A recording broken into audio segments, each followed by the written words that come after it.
Lydia Park's hands trembled as she signed the divorce papers beneath a glowing Christmas tree, surrounded by champagne laughter and holiday cheer. Her husband didn't even look at her, just slid the pen across the marble table like she was a business transaction to close before midnight. The gala sparkled around them, golden and bright, while her marriage ended in silence. No one noticed. No one cared. When the ink dried, he walked away without a word, leaving her alone in a room full of strangers. Lydia stood, numb and invisible, wondering if she had ever really existed at all. If you're ready to follow Lydia's journey from heartbreak to power, from invisibility to a love that never looks away, stay with me until the end. Hit that like button and comment what city you're watching from so I can see how far this story travels. The Peninsula Hotel ballroom glittered like a jewelry box turned inside out.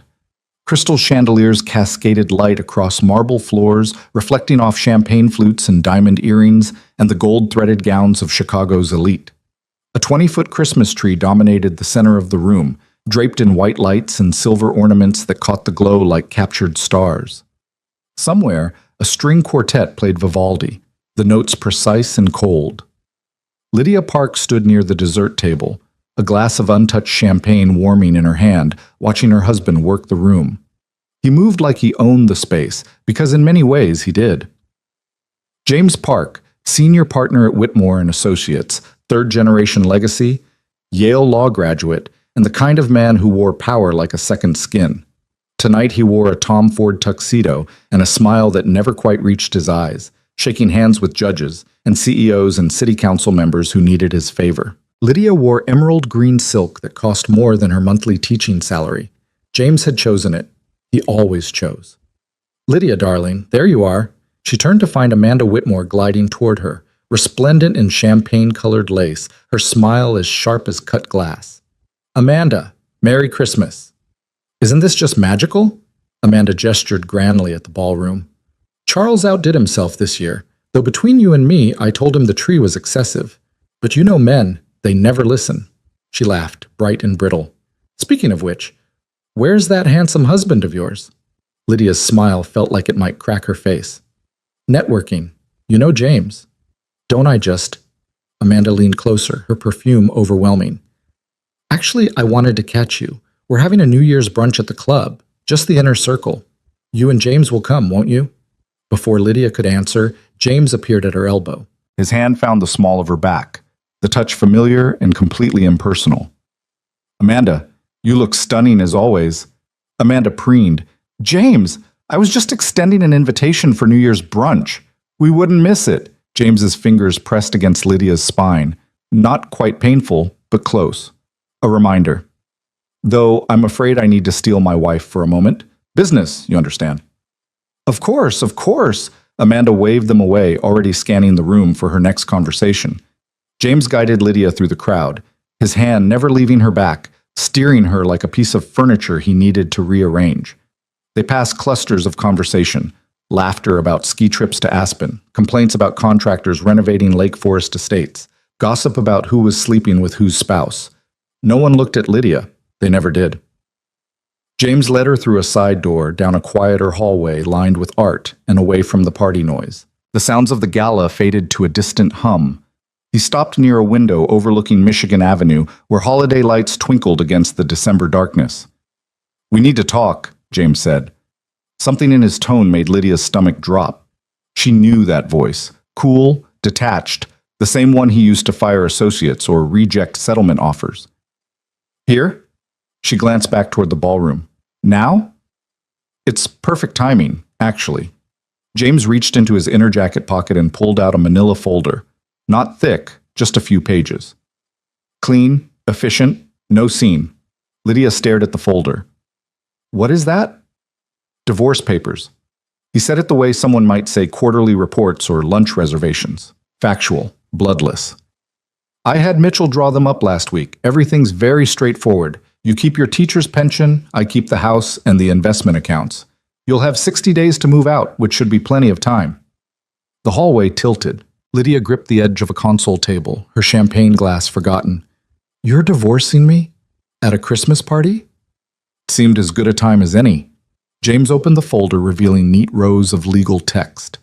Everyone's distracted, happy. No one will notice, no one will care, and we can both get on with our lives without the tedious spectacle of a public separation. James, don't make this dramatic, Lydia. We both know this marriage has been over for years. He pulled a pen from his pocket, a Mont Blanc, expensive and cold. You're miserable. I'm indifferent. And frankly, maintaining the pretense has become exhausting. This way is cleaner. Lydia's hands shook. 7 years. 7 years of trying to be enough, trying to fit into his world, trying to become the wife he wanted. 7 years of dinner parties where she smiled and nodded and disappeared into the wallpaper. 7 years of sleeping in separate bedrooms and having conversations that never went deeper than weather and schedules. Is there someone else? Her voice came out smaller than she wanted. James looked genuinely puzzled. Does it matter? It matters to me. He sighed like she was being unnecessarily difficult. Catherine Meredith. We've been seeing each other for about 6 months. She's an associate at the firm, sharp, ambitious, connected. Her father sits on 3 corporate boards. He said it without guilt, without apology, like he was listing her qualifications for a job. She fits, Lydia, in ways you never did. The words hit like a physical blow. Lydia had known, on some level, that James didn't love her. Maybe had never loved her. But hearing it stated so plainly, so casually, carved something vital out of her chest. Why did you marry me? She whispered. Honestly, you were safe, sweet, undemanding. James's expression didn't change. I was 28. My mother was pressuring me to settle down, and you seemed like you'd be easy to manage. And you were for a while. He held out the pen. But we've both outgrown this arrangement. Sign the papers, Lydia. Let's end this with dignity. Dignity. As if any of this had dignity. Lydia looked at the papers, then at James, then back at the papers. Her whole adult life, reduced to 3 pages of legal text. Her marriage, ending in a hotel hallway while a party sparkled 1 room away. She thought about fighting, screaming, throwing her champagne in his face and making the scene he was so desperate to avoid. But what would be the point? James was right about one thing. Their marriage had been dead for years. Maybe it had never been alive at all. She'd just been too afraid to admit it, too invested in the fantasy of what she'd thought love should look like. Lydia took the pen. Her hand shook as she signed her name. 3 places, each signature a small death. Lydia Marie Park. The ink looked black against the white paper. Final. James took the folder back, checking each signature with the practiced eye of an attorney.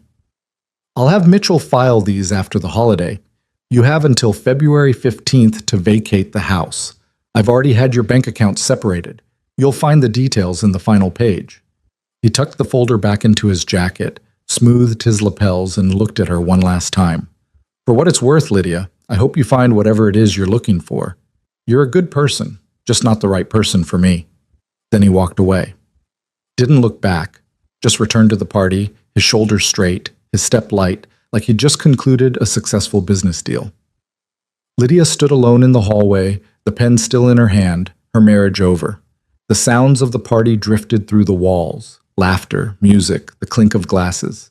People celebrating. People who had no idea that her entire life had just ended. She set the champagne glass on the console table, dropped the pen beside it. Her hands were numb. She couldn't go back into that ballroom, couldn't smile and make small talk and pretend everything was fine while her world crumbled.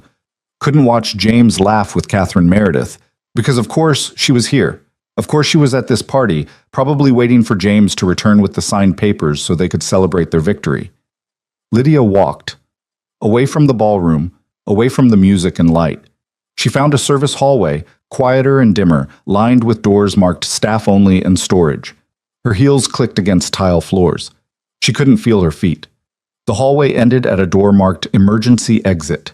Lydia pushed through it, expecting an alarm, but there was only silence. She found herself on a back stairwell, industrial and cold, the kind of space guests were never supposed to see. She sat down on the concrete steps, her green silk dress pooling around her like spilled paint, and finally let herself cry. Not loud, not dramatic, just quiet, hopeless tears that slid down her face and dripped onto her hands. 7 years. Gone. Dismissed. Reduced to nothing more than an inconvenience James had finally bothered to resolve. The worst part wasn't the divorce itself. It was the knowing. The confirmation of what she'd suspected for so long, that she'd never mattered, that she'd been temporary from the start, that James had looked at her and seen nothing worth keeping, invisible, even to her own husband. "Excuse me, are you all right?" Lydia's head snapped up. A man stood at the top of the stairwell, silhouetted against the light from the floor above. Tall, broad-shouldered, wearing a charcoal suit that fit like it had been made for him. She couldn't see his face clearly, but his voice was deep and careful, like he was approaching something fragile. "I'm fine," Lydia said automatically, swiping at her tears. "Just needed some air." "In a stairwell?" Despite everything, she almost laughed. "It was the first door I found." The man descended the stairs slowly, giving her time to object. As he came closer, Lydia could see him better. Dark hair swept back, strong features, eyes that were almost black in the dim light. Mid-30s, maybe. There was something about the way he moved, controlled and deliberate, like a predator who'd learned perfect stillness. He stopped a few steps above her, close enough to talk but far enough to give her space. "Bad night?" he asked.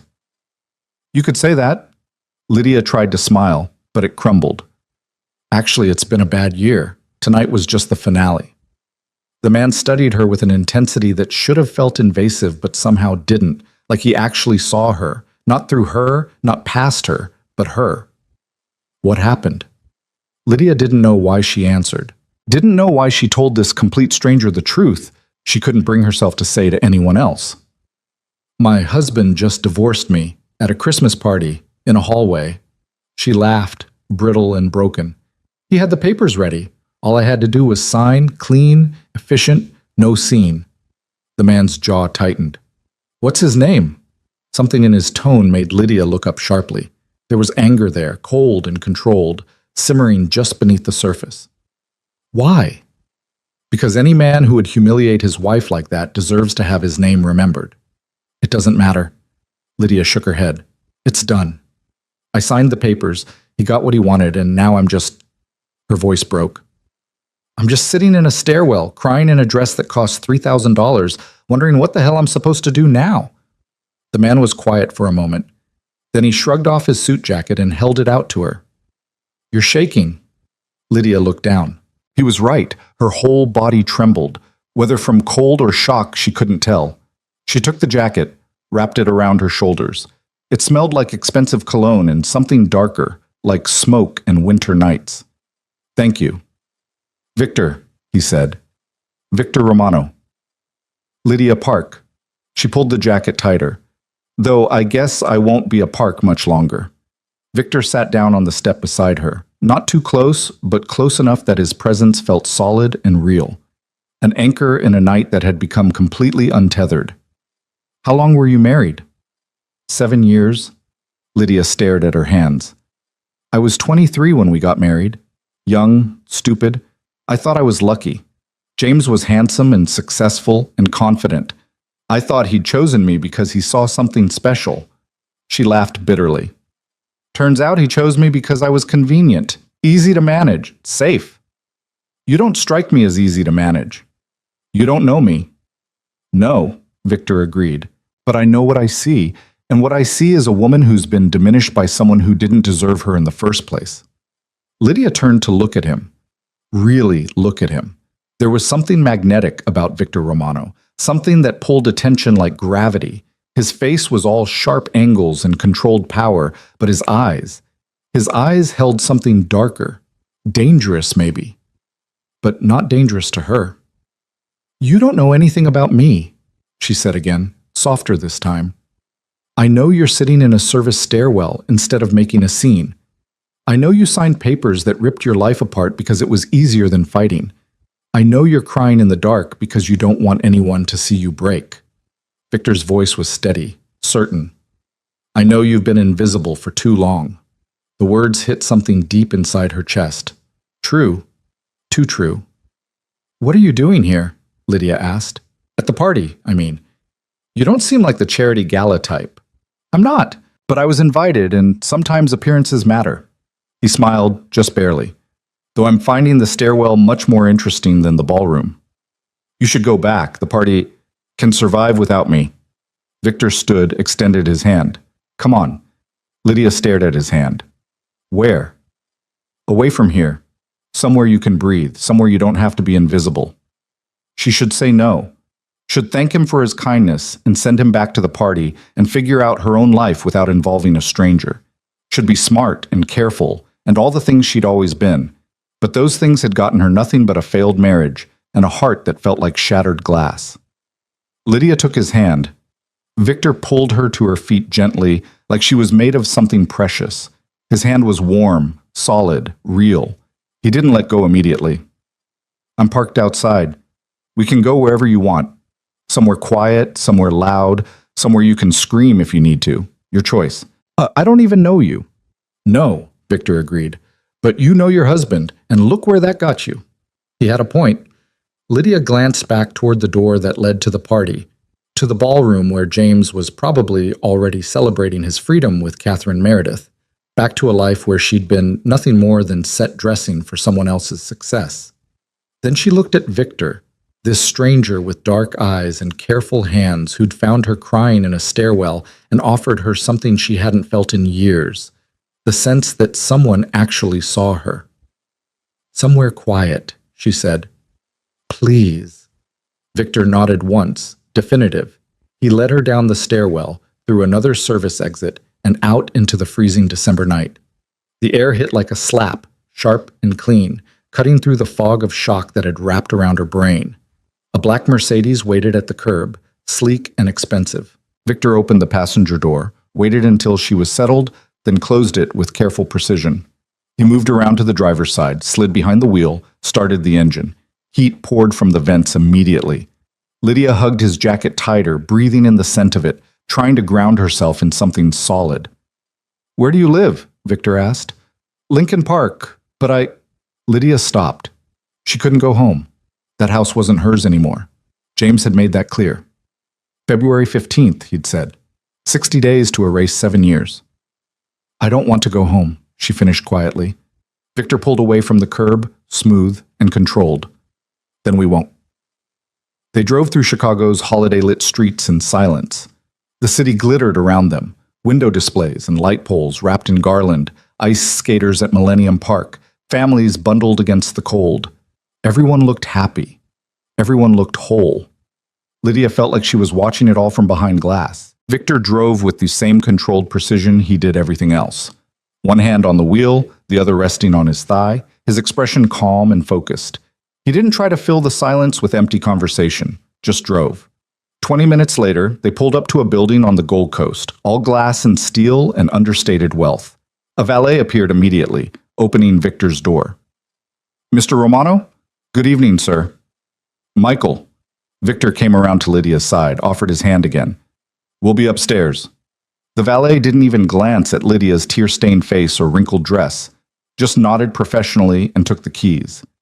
Victor guided Lydia through a lobby that looked like something from an architecture magazine. Marble floors, contemporary art, a Christmas tree that was elegant and minimal, nothing like the ostentatious display at the peninsula. An elevator opened immediately, like it had been waiting for them. They rode up in silence.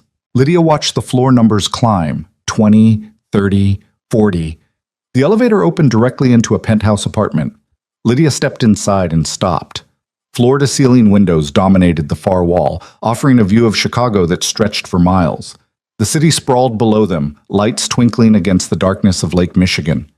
The apartment itself was beautiful in a stark masculine way. Clean lines, dark wood, leather furniture. Expensive, but not showy. Everything in its place. Sit, Victor said, gesturing to a leather sofa near the windows. I'll get you something to drink. Lydia sank onto the sofa, still wrapped in his jacket, and stared out at the city. From up here, everything looked small, manageable, like problems were just tiny pinpricks of light that couldn't really hurt you. Victor returned with 2 glasses of amber liquid. He handed her one, sat in the chair across from her. Whiskey, he said. Good whiskey. It won't fix anything, but it might help you feel less numb. Lydia took a sip. The whiskey burned going down, rich and smoky. She took another sip, then another, feeling warmth spread through her chest. Thank you, she said, for this, for getting me out of there. You didn't have to. I know. Then why did you? Victor was quiet for a moment, studying her over the rim of his glass. Because you looked like you needed someone to see you, and I did. Something about the way he said it made Lydia's breath catch. Not romantic, not predatory, just honest, simple, true. I don't understand what I did wrong, she whispered. I tried so hard to be what James needed. I went to his firm dinners, I smiled at his clients, I made sure the house was perfect, and I never complained when he worked late or forgot our anniversary or... Her voice cracked. I loved him, and it was never enough. It wasn't about you. How can you know that? Because men like your husband, they don't want partners. They want accessories. Something that looks good and doesn't make demands. Victor leaned forward, his expression intense. You could have been perfect, and it wouldn't have mattered, because perfect wasn't what he wanted. He wanted small, manageable, forgettable. Tears spilled down Lydia's cheeks again. I was so invisible. You're not invisible now. Lydia looked up, met Victor's eyes. Dark, penetrating, seeing her in a way that felt almost frightening in its intensity. Who are you? She asked. Really? Someone who understands what it's like to be underestimated. Someone who knows that power isn't about being loud or demanding attention. It's about control, precision, knowing exactly who you are and what you're worth. He paused. And someone who thinks you've forgotten what you're worth. I don't know what I'm worth anymore. Then let me tell you. Victor set his glass down, his gaze never leaving hers. You're worth more than a man who divorces you at a Christmas party. You're worth more than 7 years of being diminished and dismissed. You're worth more than crying alone in stairwells and wondering why you weren't enough. Lydia couldn't breathe. The words hit something raw and bleeding inside her, something she'd been trying to ignore for so long. I don't know how to start over, she whispered. I don't know how to be alone. I've been with James since I was 23. I don't even know who I am without him. Then find out. Victor's voice was steady, certain. Take your time. Figure out what you want, what you need, what you won't settle for anymore. What if I fail? Then you fail. But at least you'll fail on your own terms, not someone else's. Lydia finished her whiskey, set the glass down with trembling hands. The night felt surreal. Sitting in a stranger's penthouse, accepting comfort from a man she'd met an hour ago, her marriage over and her future completely uncertain. But for the first time in years, she felt something other than numb. She felt seen. I should go, she said, though she didn't move. You've been so kind, but I've taken up enough of your time. Where will you go? Good question. The house in Lincoln Park didn't feel like home anymore. She had friends, but none close enough to show up at midnight crying about a divorce they'd probably all seen coming. Her parents lived in Seattle, and calling them would mean explanations she didn't have the energy for. A hotel, I guess, just for tonight. Tomorrow I'll figure out something more permanent. Victor stood. Stay here. Lydia's eyes widened. I can't. I have guest rooms, 3 of them. Take your pick. Stay the night, get some sleep, and tomorrow we'll figure out your next steps. He held up a hand before she could protest. No expectations, no strings, just a safe place to land. Lydia should say no, should maintain boundaries with this man she didn't know, should be smart and careful and protected. But she was so tired of being careful, so tired of doing what she should. Okay, she whispered, just for tonight. Victor nodded, satisfied. He showed her to a guest room, beautiful and impersonal, decorated in soft grays and whites, a bathroom with a soaking tub, towels that looked like they'd never been used. There are clothes in the closet if you need them, Victor said from the doorway. Extra toothbrush in the bathroom. Take whatever you need. Thank you, Victor. Really. He looked at her for a long moment, something unreadable in his dark eyes. Get some rest, Lydia. Tomorrow's going to be better. Then he was gone, closing the door softly behind him. Lydia stood in the middle of the guest room, still wearing her green silk dress and Victor's jacket, and finally let herself fall apart. She sank onto the bed and cried, great heaving sobs that shook her whole body. 7 years.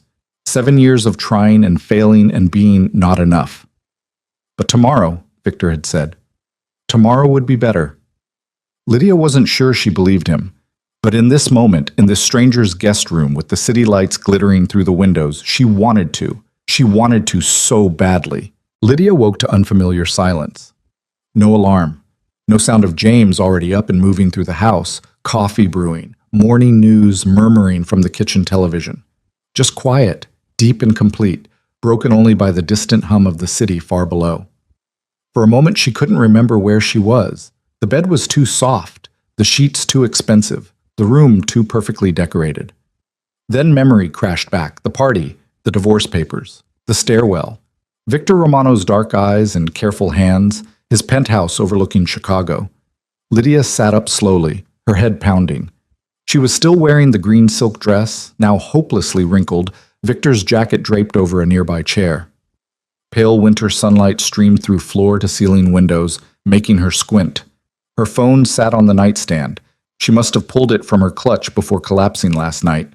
17 missed calls.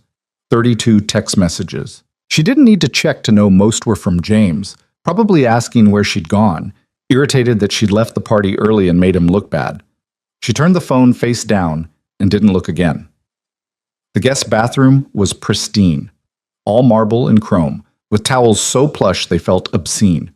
Lydia found the promised toothbrush still in its packaging, used it gratefully, then stared at herself in the mirror. She looked like wreckage, smudged mascara, tangled hair, the kind of exhaustion that lived in bones rather than just muscles. But underneath the mess, something else flickered, something that hadn't been there yesterday. A spark. Small, fragile, but real. She washed her face, did what she could with her hair, then ventured out of the bedroom. The penthouse looked different in daylight, less stark, more lived in. Morning sun poured through the windows, illuminating details she'd missed last night. Books lined built-in shelves, their spines worn from actual reading. A chess set sat on a side table mid-game, like someone played against themselves. Art on the walls, not the kind bought to impress, but pieces chosen with care. The smell of coffee led her to the kitchen. Victor stood at the counter, dressed in dark slacks and a white dress shirt, sleeves rolled to his forearms.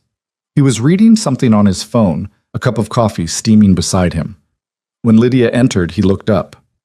"Good morning," he said, his voice neutral, giving her space to set the tone. "Coffee?"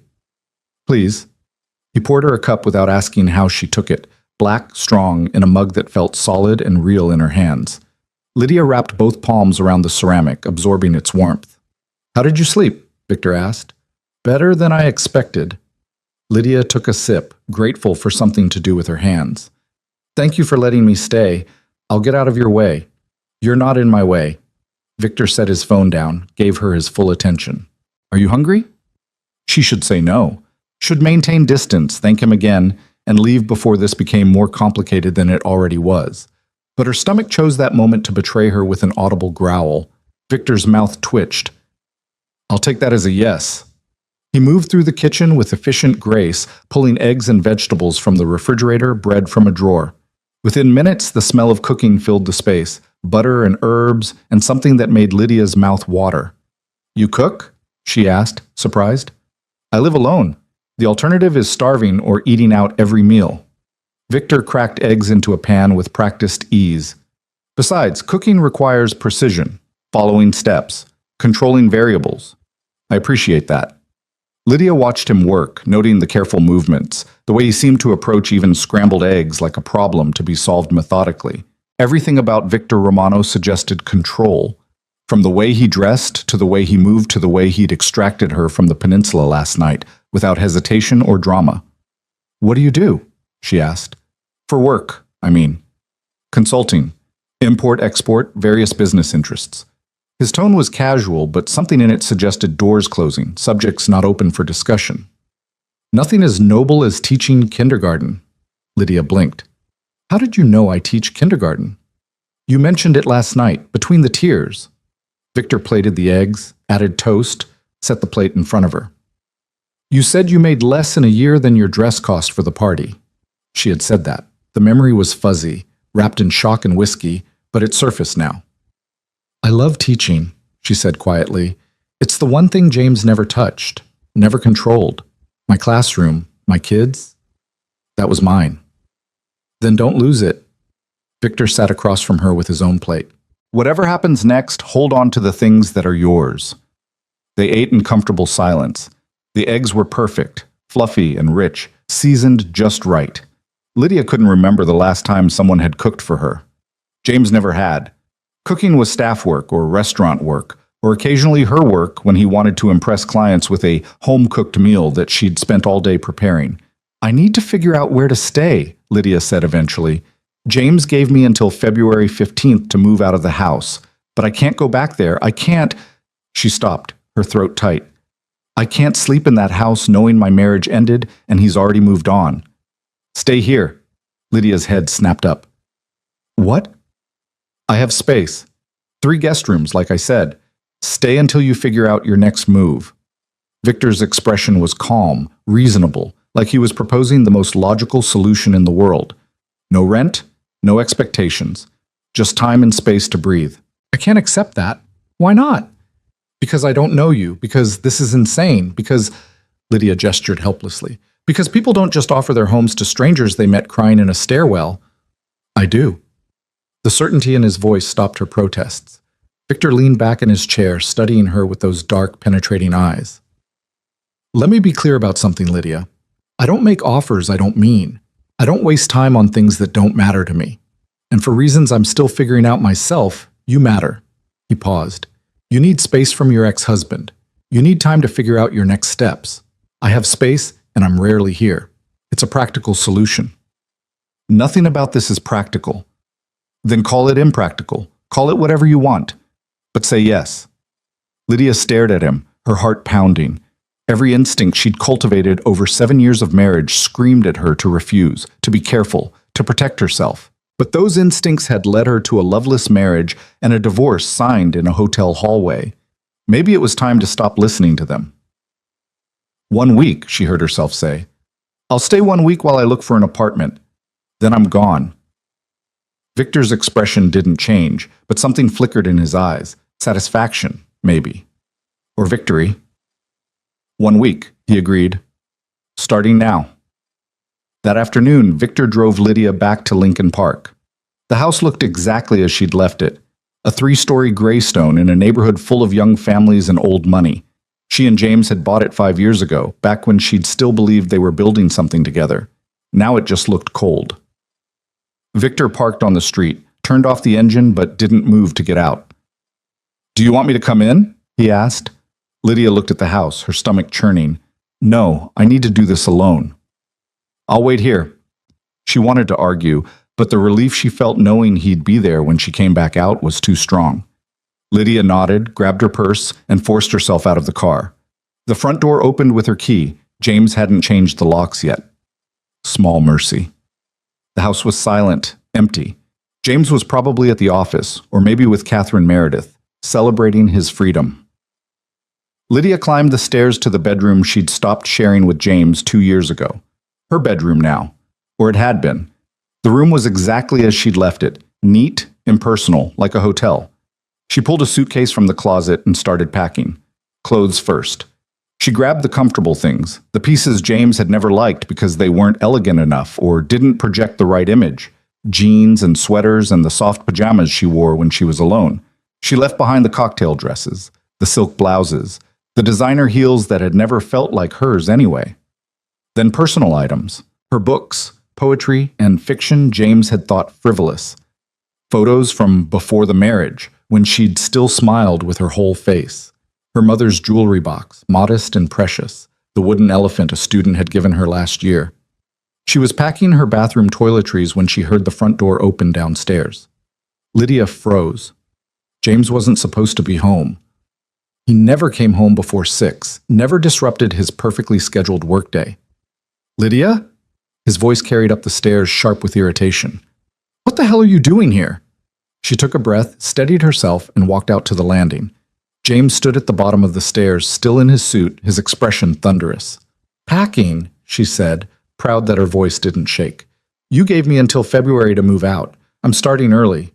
You disappeared last night, left the party without a word. Do you have any idea how that looked?" James climbed the stairs, his face flushed. "I had to make excuses, tell people you weren't feeling well. Amanda Whitmore spent 20 minutes asking me if everything was all right with us. Everything is not all right with us. You divorced me, remember? I divorced you cleanly, quietly. And you repaid me by running off and making a scene. Lydia stared at him. Making a scene? I signed your papers and left. That's what you wanted. I wanted you to stay at the party, smile, pretend everything was normal until the end of the night. Was that really too much to ask? James reached the landing, looming over her. Where did you even go? That's none of your business. His eyes narrowed. You're still my wife. For 60 more days. After that, you don't get to ask me questions. Lydia moved past him, back into the bedroom, continuing her packing. I'll be out by the end of the week. You'll have your house back. James followed her, standing in the doorway. Where are you going? Does it matter? Yes, it matters. The divorce isn't final yet. If you're planning to contest anything in the settlement, I'm not contesting anything. Lydia folded a sweater with careful precision. I don't want your money or your house or anything else. I just want to be done. Then where are you staying?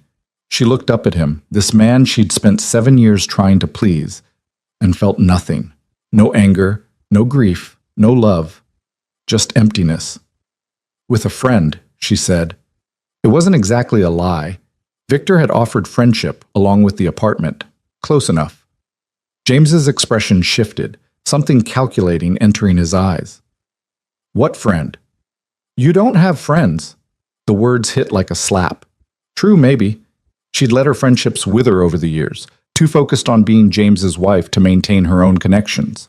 But hearing him say it so dismissively, like her isolation was a fact rather than a failure, made something hot and sharp flare in her chest. I'm meeting people, she said, expanding my social circle, moving on with my life. Right. James's tone dripped skepticism. Well, whoever this friend is, make sure they understand the terms of our separation. No cohabitation with romantic partners until the divorce is final, or you forfeit the settlement. There's no romantic partner, just someone helping me get back on my feet. Fine, but Lydia... James moved into the room, lowering his voice. Don't do anything stupid. Don't make this messy. We had an agreement. We did, Lydia agreed, and I'm honoring it. I signed your papers, I'm leaving your house, and after February, you'll never have to see me again. She zipped the suitcase closed. Exactly what you wanted. She grabbed the suitcase handle, shouldered her bag, and walked past him without looking back. Down the stairs, through the hallway lined with photos of a marriage that had never been real. Out the front door into the weak December sunlight. Victor's Mercedes still sat at the curb. He stood beside it now, leaning against the hood, his posture relaxed but his eyes sharp, tracking every movement. When he saw her, he straightened, opened the trunk without a word. Lydia loaded her suitcase, then glanced back at the house. James stood in the doorway, watching. His expression was unreadable, but his posture radiated disapproval. That's your friend? James called out. Lydia, who is that? She didn't answer, just climbed into the passenger seat and closed the door. Victor got behind the wheel, started the engine. All right? Drive, Lydia said. Please just drive. He did. They pulled away from the curb, leaving James standing on the front steps of a house that had never been a home. Lydia didn't look back. He seemed pleased to see you, Victor observed dryly. Despite everything, Lydia laughed. It came out shaky but real. That's James. Always concerned about appearances. What did he want? To know where I was staying. To make sure I wasn't contesting the settlement. To remind me I don't have friends. She looked out the window, watching Lincoln Park blur past. To keep control, basically. Even now. Victor's hands tightened on the wheel, just slightly. Does he know where you're staying?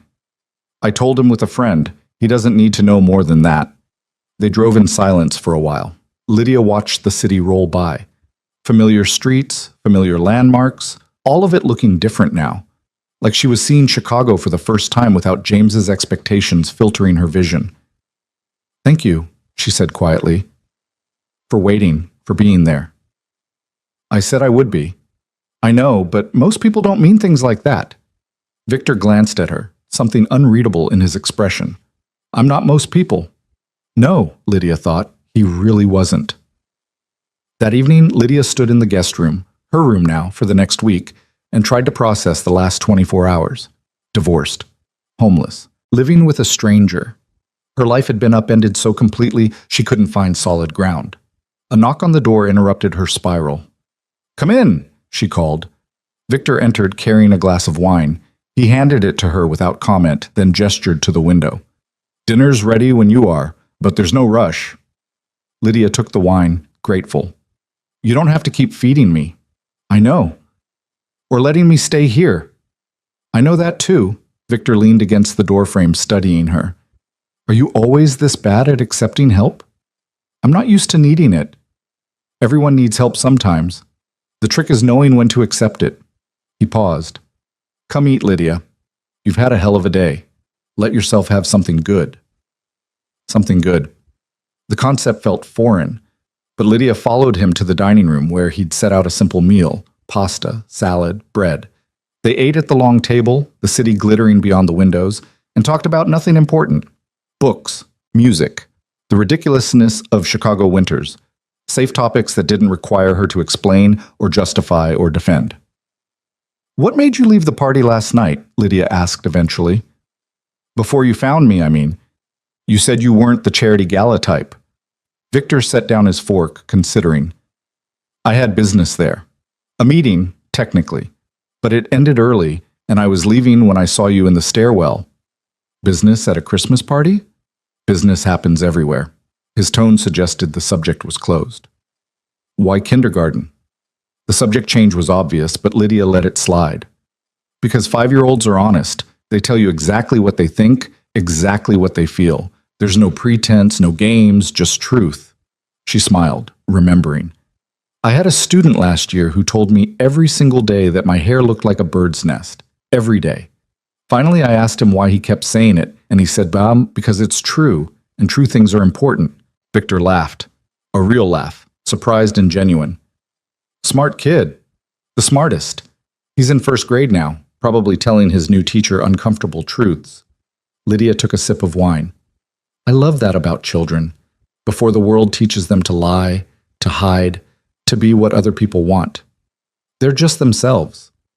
When did you stop being yourself? The question landed like a stone. Lydia stared into her wine glass, watching the liquid catch the light. I don't know, she admitted.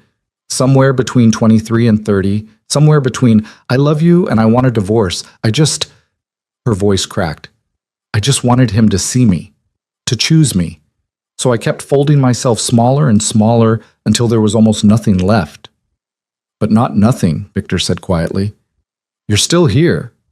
Barely. Barely is enough. You start from barely and build. He leaned forward, his expression intense. You want to know what I see when I look at you, Lydia? I see someone who survived 7 years of being diminished and still managed to walk away. Someone who signed divorce papers and didn't make a scene, not because she was weak, but because she was smart enough to know the battle wasn't worth fighting. Someone strong enough to accept help from a stranger because she recognized she needed it. Lydia's eyes burned. I don't feel strong. Strong people rarely do. They're too busy surviving to notice. They finished dinner in silence. Victor cleared the plates, refused her offer to help, then poured them both another glass of wine. They moved to the living room, to the leather sofas facing those impossible windows and the city stretched out below. Can I ask you something? Lydia said. Always. Why are you helping me? And don't say it's practical or that I needed space. There's more to it than that. Victor was quiet for a long moment, swirling wine in his glass. When he spoke, his voice was careful, measured. I told you I understand what it's like to be underestimated. That's true. I also understand what it's like to be controlled by someone who sees you as an asset rather than a person. He looked at her directly. My father was a powerful man, successful, connected, and he had very specific ideas about who I should be and what I should become. For years, I tried to meet those expectations, tried to be the son he wanted. What happened? I stopped trying. I walked away, built my own life, became my own man. Victor's expression hardened. But I remember what it felt like, that pressure to be smaller, quieter, more convenient. I remember how it eats at you until you're not sure who you are anymore. Lydia absorbed this, seeing new dimensions to the man sitting across from her. Is your father still alive? No, he died 5 years ago. We never reconciled. Victor said it without emotion, but Lydia heard the weight underneath. I don't regret leaving, but I regret the time I wasted trying to be what he wanted before I finally broke free. I wasted 7 years. Then don't waste more. You're out now. Build from here. Lydia looked at him, this stranger who'd become something else in less than a day. Someone who saw her, someone who understood, someone who'd offered her shelter without asking for anything in return. I don't know how to build, she whispered. I only know how to survive. Then I'll teach you. Victor's voice was absolutely certain. One day at a time, one choice at a time, you'll remember who you are. And if I don't like who I am, then you become someone you do like. He leaned forward, his dark eyes holding hers. You get to choose now, Lydia. That's what freedom means. No one else's expectations, no one else's approval, just you deciding what matters. The words settled into her chest, heavy and real. Freedom, choice, the possibility of becoming rather than just surviving. I don't know where to start, she admitted. Start with tomorrow. Wake up, decide what you want from the day, and do that. Then do it again the next day, and the day after that. Eventually, you'll have built a life. It sounded so simple when he said it, so possible. Lydia finished her wine, set the glass down, and looked out at Chicago sparkling in the darkness. Somewhere out there, James was probably with Catherine Meredith, celebrating his freedom. Somewhere out there, her classroom waited, full of honest 5-year-olds who told uncomfortable truths. Somewhere out there, a new life waited to be built. Okay, she said softly. Tomorrow. I'll start tomorrow. Victor smiled, small but genuine. Good. They sat in comfortable silence, watching the city lights flicker and fade, two people who'd found each other in the darkness and decided to hold on. And for the first time in 7 years, Lydia felt something she'd almost forgotten. Hope. The next morning, Lydia woke with purpose for the first time in months. She showered, dressed in jeans and a sweater that actually felt like hers, and found Victor already in the kitchen reading the Wall Street Journal with his coffee. I'm going back to work today, she announced. Victor looked up, his expression carefully neutral. School doesn't start until after New Year's.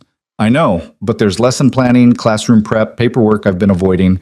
Lydia poured herself coffee, feeling steadier than she had in days. I need to do something normal, something that's mine. Then go. Victor folded his paper. Do you need a ride? I can take the train. I know you can. I asked if you needed a ride. Lydia looked at him, this man who kept offering help without making her feel small for needing it. A ride would be nice. Thank you. 20 minutes later, they pulled up to Hawthorne Elementary, a brick building in Lakeview with cheerful murals painted on the exterior walls. The parking lot was nearly empty. Winter break meant only administrators and the occasional dedicated teacher showed up. What time should I pick you up? Victor asked. You don't have to. Lydia. His tone was patient but firm. What time? 3 o'clock? I'll be here. She believed him. That was the strange part. She actually believed Victor would be exactly where he said he'd be, exactly when he said he'd be there. The reliability felt foreign after years of James's broken promises and last-minute cancellations. The school was quiet, almost eerie without the usual chaos of children. Lydia's footsteps echoed down empty hallways decorated with construction paper snowflakes and crayon drawings of Santa. She unlocked her classroom door and stepped inside. The space welcomed her like an old friend. 20 small desks arranged in clusters, a reading corner with oversized pillows, walls covered in alphabet charts and student artwork. Her desk sat in the corner, buried under stacks of papers she'd been too exhausted to grade before the holiday break. Lydia set down her bag and got to work. She graded spelling tests and art projects, updated her lesson plans for January, reorganized the book corner. The familiar routine soothed something raw inside her. This was hers. James had never touched this space, never influenced her teaching, never made her feel inadequate here. In this classroom, she was Miss Park, beloved teacher, creative lesson planner, the adult who remembered every student's favorite color and listened to their rambling stories about their weekend adventures. Lydia, that you? She looked up to find Principal Morrison standing in the doorway, coffee mug in hand, eyebrows raised in surprise. Hi, Angela. Just catching up on some work. Angela entered the classroom, settling into one of the tiny student chairs with practiced ease. During winter break, girl, you need a hobby. This is my hobby. That's deeply sad. Angela took a sip of coffee, studying Lydia with the sharp eyes that missed nothing. You look different. Something happened? Lydia hesitated. Angela was more than just her boss. They'd started at Hawthorne the same year, had survived difficult parents and budget cuts and standardized testing together. But admitting her marriage had imploded felt like making it real in a way she wasn't ready for. James and I separated, she said finally. Divorced, actually. Papers were signed on Christmas Eve. Angela's eyes widened. Oh, honey, I'm so sorry. Don't be. It was... Lydia searched for the right word. Overdue. We've been done for a long time. We just finally made it official. Are you okay? Where are you staying? With a friend. I'm fine, really. Just needed to be somewhere normal for a while. Angela looked skeptical, but didn't push. Well, if you need anything, time off, someone to talk to, help finding an apartment, just say the word. We take care of our own here. Kindness made Lydia's throat tight. Thank you. That means a lot. They talked for a while about school business, the new reading curriculum, the upcoming parent-teacher conferences, the student who'd announced to everyone that babies came from Amazon Prime. Normal, mundane, blessedly uncomplicated conversation. When Angela finally left, Lydia felt lighter. She worked until 2:30, then packed up her things and headed outside. Victor's Mercedes was already waiting, right where he'd said it would be. Productive day? He asked as she slid into the passenger seat. Very. I forgot how much I loved that classroom. Lydia buckled her seatbelt. How was your day? Meetings, conference calls, the usual. Victor pulled into traffic with smooth precision. I need to go to my office later tonight. There's a situation that requires my attention. Something in his tone made Lydia glance over. His expression was carefully blank, but tension radiated from his shoulders. Everything okay? It will be. Victor's hands tightened on the wheel. Some business associates are having a disagreement. I need to mediate. At night? These particular associates prefer evening meetings. He said it casually, but Lydia heard the warning underneath, don't ask more questions. She didn't, but curiosity gnawed at her. Victor Romano remained a mystery, his business vague, his past shadowy, his entire life carefully compartmentalized. She knew he was wealthy, connected, and accustomed to control. But beyond that, he was a stranger she was living with. A stranger who'd shown her more kindness in 3 days than her husband had in 7 years. They returned to the penthouse. Victor disappeared into his home office while Lydia made herself tea and curled up on the sofa with a book. The city glittered beyond the windows, Chicago settling into evening. Around 8 o'clock, Victor emerged wearing all black. Black suit, black shirt, black tie. He looked dangerous dressed like that, like someone you didn't cross. I'll be back late, he said. Don't wait up. There's food in the fridge if you're hungry. Be careful, Lydia said, not sure why she felt the need to say it. Victor paused at the door, looking back at her. Something flickered across his face, surprise maybe, or something softer. I will, he promised. Then he was gone. Lydia tried to read, but her mind kept wandering. Where was Victor going? Who were these business associates who met at night? What kind of consulting required mediation in dark suits at 8 p.m.? She thought about the way people at the peninsula had looked at him. Respectful, yes, but also wary. The way the valet had appeared instantly when they'd arrived. The way Victor moved through the world with absolute confidence, like he was used to people getting out of his way. Lydia fell asleep on the sofa around midnight, her book forgotten on her lap. She woke to the sound of the door opening. Disoriented, she sat up, her heart pounding. Victor stood in the entryway, still in his black suit, but now his knuckles were bruised and there was blood on his collar. Victor, what happened? He looked surprised to see her awake. Nothing. Go back to sleep. You're bleeding. It's not my blood. He said it so calmly, so matter-of-factly, that it took Lydia a moment to process the words. Whose blood is it? Victor's expression shuddered. Someone who made a poor decision. It's handled now. He moved past her toward his bedroom, clearly intending to end the conversation, but Lydia stood blocking his path. Victor, what do you really do? He looked down at her, his dark eyes unreadable. For a long moment he didn't answer. Then he sighed, the sound heavy with resignation. Come sit down.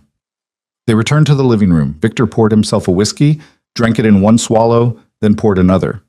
Lydia waited, her heart hammering against her ribs. You asked what I do for work, Victor said finally, settling into the chair across from her. The truth is complicated. Try me. I run a network of businesses. Legitimate ones mostly. Import-export, real estate, several restaurants, and nightclubs. But I also have connections to less legitimate enterprises. Protection services, conflict resolution, influence. He met her eyes directly. I'm what some people would call a crime boss, though I prefer to think of myself as a businessman who operates in gray areas. The words hung in the air between them.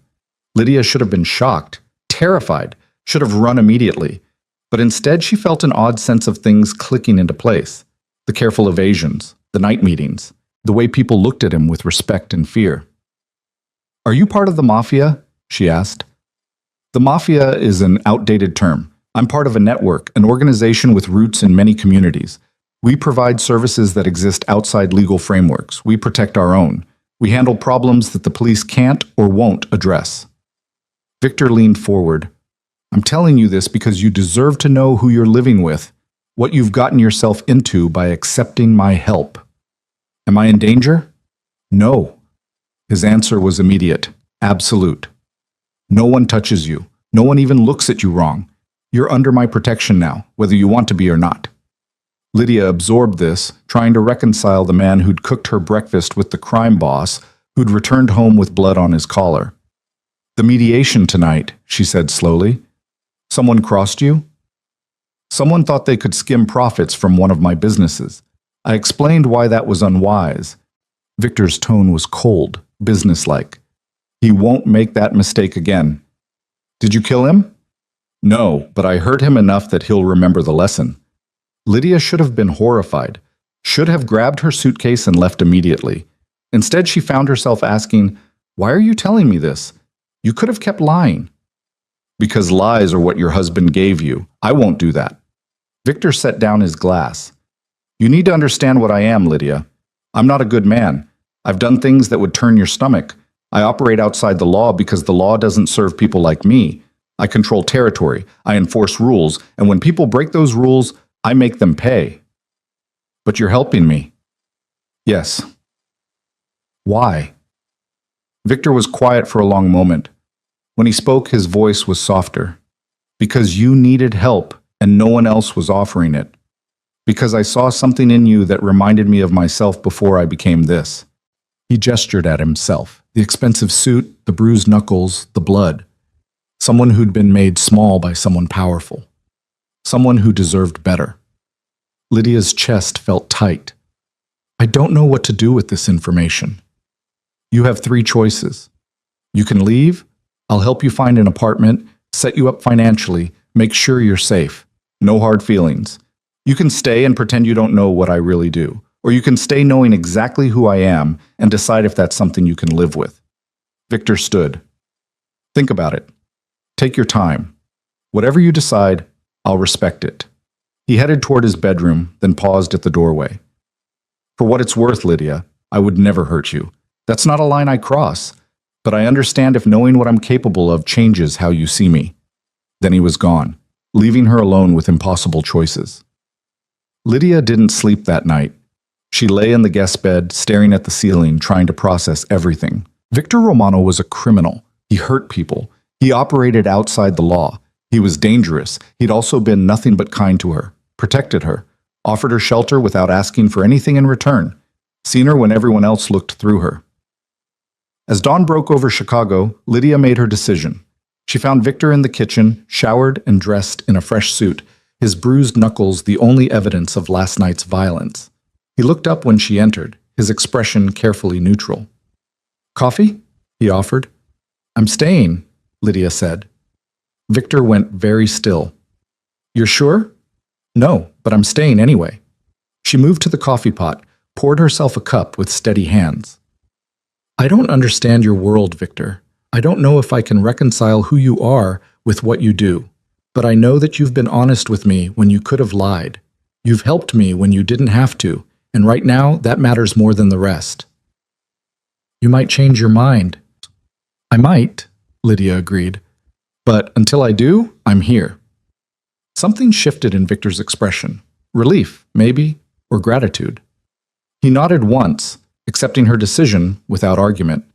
They drank their coffee in silence, two people who'd chosen each other despite every reason not to. The next few days settled into an unexpected rhythm. Lydia spent her mornings at school, preparing for the spring semester.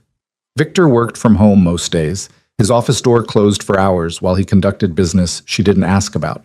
They cooked dinner together, trading stories about their days with careful omissions on both sides. Lydia didn't mention James's increasingly aggressive texts demanding to know where she was staying. Victor didn't mention whatever conflicts he was managing in his criminal network. It was strange, domestic, almost comfortable, but it couldn't last. On Thursday afternoon, Lydia's phone rang. Unknown number. She almost didn't answer, but something made her pick up. "Is this Lydia Park?" A woman's voice, professional and clipped. "Yes. Who's calling?" "Detective Sarah Chen, Chicago Police Department. I need to ask you some questions about your relationship with Victor Romano." Lydia's blood went cold. "I don't understand." "Mr. Romano is a person of interest in an ongoing investigation. We have reason to believe you've been residing at his apartment for the past week. I'd like to speak with you about the nature of your relationship and anything you might know about his business activities." I don't know anything about his business." "Then you won't mind coming down to the station to discuss it. Today would be best." Detective Chen's tone left no room for argument. "We're at the district station on Halstead. Can you be here by 5? Lydia's hands shook. "Do I need a lawyer?" "That's your right, of course. But this is just a conversation, Mrs. Park. We're trying to understand Mr. Romano's network. Your cooperation would be noted." The call ended. Lydia stared at her phone, her heart racing. The police were investigating Victor. They knew she was living with him. They wanted information. She should have called a lawyer, should have refused to go. Instead, she called Victor. He answered on the first ring. "What's wrong?" "The police called. A Detective Chen. She wants to talk to me about you." "About your business?" Lydia's voice came out shaky. "Victor, what's happening?" Silence. Then, "Where are you?" "At school. I'm leaving now." "Don't go anywhere. I'm coming to get you. Don't talk to anyone until I get there." He hung up. Lydia grabbed her bag with trembling hands and headed for the parking lot. Her mind raced. Investigation. Police. Person of interest. The words circled like vultures. She'd known Victor was dangerous, but knowing and facing the reality of police involvement were two different things. Victor's Mercedes screeched into the parking lot 12 minutes later. He was out of the car before it fully stopped, his expression darker than she'd ever seen it. "Get in." Lydia obeyed. Victor peeled out of the parking lot, driving with controlled fury. His jaw was clenched, his knuckles white on the steering wheel. "Tell me exactly what she said," he demanded. Lydia recounted the conversation word for word. Victor's expression grew grimmer with every sentence. "Chen," he muttered. "Of course it's Chen. She's been trying to build a case against me for 2 years. Now she thinks she can use you to get information." "What kind of case?" "Racketeering, money laundering, extortion, the usual accusations." Victor's tone was bitter. "She has nothing concrete or I'd already be arrested. So she's fishing, looking for weak points in my network. And I'm a weak point. You're someone new in my life, someone she thinks might not be loyal yet, someone she can pressure or manipulate into giving her what she wants." Victor glanced at her. "Did you agree to meet with her?" "She said 5 o'clock today. I didn't confirm." "Good. You're not going." "Victor, I can't just ignore the police." "Yes, you can. You're not under arrest. You haven't been subpoenaed. This is a voluntary interview, which means you have zero obligation to participate." He took a sharp turn, heading toward downtown. "We're going to see my lawyer. He'll handle this." 20 minutes later, they sat in a glass-walled conference room at Walsh & Associates, facing a man in his 50s with silver hair and the confident demeanor of someone who'd never lost an argument. "Detective Chen is persistent, I'll give her that," Robert Walsh said, reviewing the notes Victor had provided. "But she's also desperate. This fishing expedition proves she doesn't have enough evidence to move forward with charges." "What does she want from me?" Lydia asked. "Information. Confirmation of Victor's activities. Anything she can use to strengthen her case or pressure him into making a mistake." Walsh leaned back in his chair. "The good news is you don't know anything useful. The bad news is Chen won't believe that until she's questioned you herself. So what do I do? You refuse to speak with her without counsel present. If she persists, we'll arrange a formal interview with me in the room, but I strongly advise you to exercise your Fifth Amendment rights and decline to answer any questions about Victor or his business affairs. Lydia looked at Victor. He sat perfectly still, his expression unreadable, but tension radiated from every line of his body. "This is my fault," she said quietly. "I brought this into your life by staying with you. James probably told them where I was." "This isn't your fault," Victor interrupted, his voice sharp. "Chen has been circling for years. She would have found another angle, if not this one. But now I'm involved. Now I'm part of whatever she's investigating. Then we handle it together." Victor turned to Walsh. "I want around-the-clock protection on Lydia. Chen plays dirty when she's desperate. I don't want her harassed or followed or pressured." Walsh nodded. "I'll arrange it. And I want you to reach out to Chen directly. Let her know that any contact with Lydia goes through you. Make it clear that we're not cooperating with her fishing expedition." Consider it done. They left the law office as the sun set over Chicago, painting the sky in shades of orange and purple. Victor drove in tense silence, his jaw still clenched. "I'm sorry," Lydia said finally. "For what?" "For complicating your life. For being a liability." Victor pulled over abruptly, parking on a side street. He turned to face her, his expression intense. "Listen to me very carefully, Lydia. You are not a complication. You are not a liability. You are someone I chose to help, and I don't regret that choice." His voice softened slightly. "Chen is doing what she always does, looking for pressure points, trying to create problems where none exist. She wants me isolated, wants everyone around me to decide I'm too dangerous to associate with. Don't give her that satisfaction." "I'm scared," Lydia admitted. "I know, but you're also stronger than you think. You survived 7 years with a man who tried to erase you. You can survive a detective asking questions you don't have to answer." Lydia wanted to believe him, but fear sat heavy in her chest, cold and paralyzing. They returned to the penthouse in silence. Victor made calls from his office, while Lydia tried to grade papers and failed miserably. Her hands shook too much to hold the pen. Her mind kept circling back to Detective Chen and investigations, and the reality that she was now entangled in Victor's dangerous world. Around 9 p.m., her phone rang. James. She almost didn't answer, but something made her pick up. "Did you talk to the police?" James demanded without preamble. Lydia's stomach dropped. "How did you know about that?" "Because Detective Chen called me this afternoon asking questions about your whereabouts and associates. She wanted to know if I was aware you were living with a known criminal." James's voice dripped with disgust. "What the hell are you doing, Lydia? You've been divorced for less than a week, and you're already shacking up with a mobster. My living situation is none of your business. It is when the police are asking me questions, when they're implying that my ex-wife might be involved in criminal activities." James's tone turned vicious. "I told you not to do anything stupid. I told you not to make this messy. And what do? You move in with someone the police are actively investigating." "You told them where I was," Lydia said, the realization hitting her. "You gave Detective Chen Victor's name." "Of course I did. I'm not going to lie to the police to protect your poor judgment. If you want to ruin your life, that's your choice. But I won't be dragged down with you." Rage, hot and clean, flooded through Lydia. "You divorced me at a Christmas party. You replaced me before the ink was dry on the papers. You spent 7 years making me feel worthless. And now you have the audacity to lecture me about poor judgment? At least I didn't take up with a criminal. No, you just destroyed someone who loved you because it was convenient. Victor Romano has shown me more respect in 1 week than you did in 7 years, so forgive me if I don't value your opinion on my choices." She hung up before James could respond. Her hands shook with adrenaline and fury. Victor appeared in the doorway, his expression concerned. "That sounded intense." "James confirmed he told Detective Chen about you, about us." Lydia threw her phone onto the sofa. "He's the reason she's investigating me. He gave her my connection to you." Victor's expression went cold. "Of course he did." "I'm sorry. Stop apologizing." Victor crossed the room, standing in front of her. "Your ex-husband is a petty man trying to maintain control over someone who walked away from him. He weaponized the police because he couldn't accept that you moved on. That's on him, not you." But now you're dealing with more scrutiny.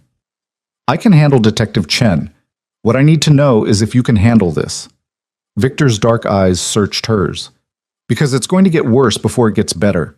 Chen will keep pushing, your ex-husband will keep causing problems, and being associated with me will bring complications you never asked for. If that's too much, I need to know now. Lydia thought about running, about finding a safe apartment far away from Victor's dangerous world and Detective Chen's investigation, about rebuilding her life without the threat of criminal entanglements. But she also thought about the way Victor had seen her when no one else had, the way he'd offered shelter without conditions, the way he'd been honest about who he was instead of hiding behind lies.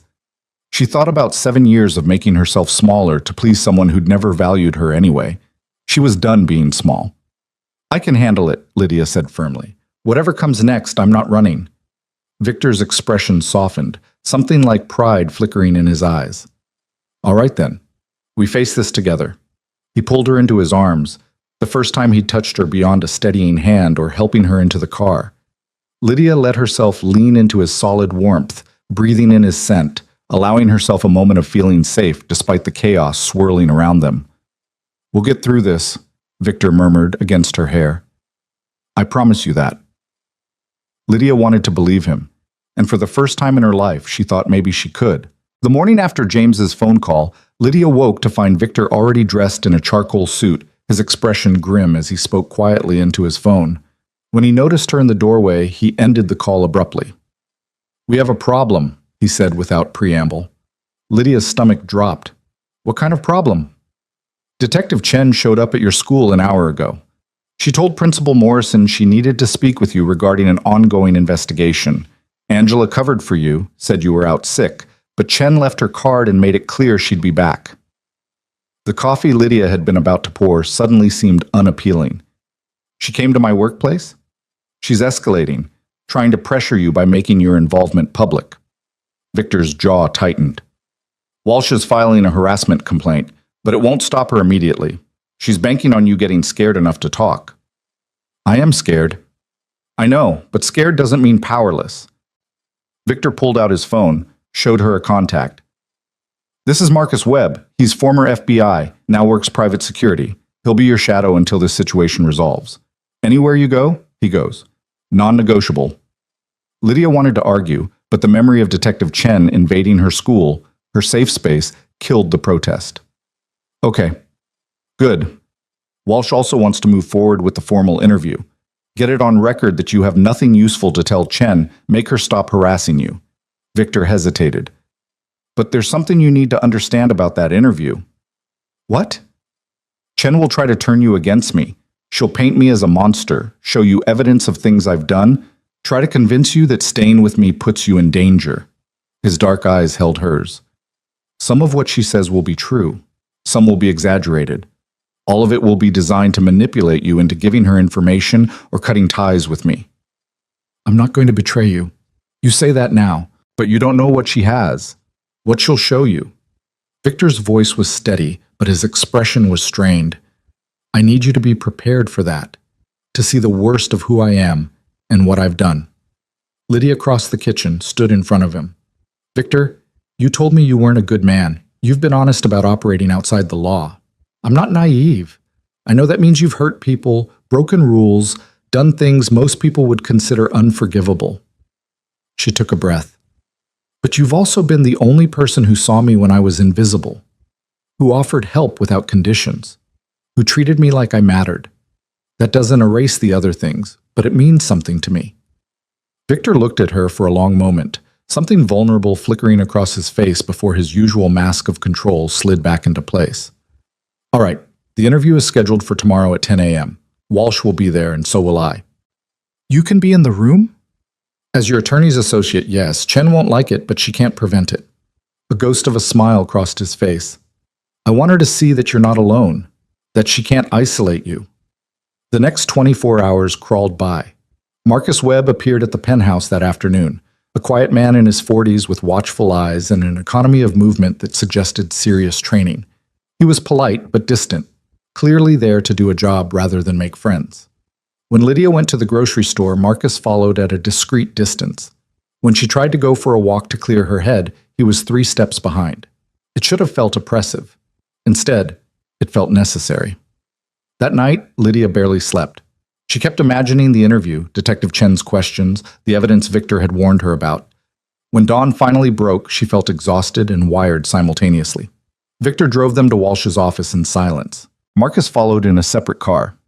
The city looked gray and cold, matching Lydia's mood. Victor's hand found hers as they waited at a stoplight, his grip warm and steady. "Whatever happens in there, remember that you control the narrative," he said quietly. "You decide what you share. You decide when to invoke your Fifth Amendment rights. Chen has no power over you unless you give it to her." Lydia nodded, trying to absorb the confidence he was offering. Walsh met them in the lobby, his expression all business. "Detective Chen is already here with her partner, Detective Martinez.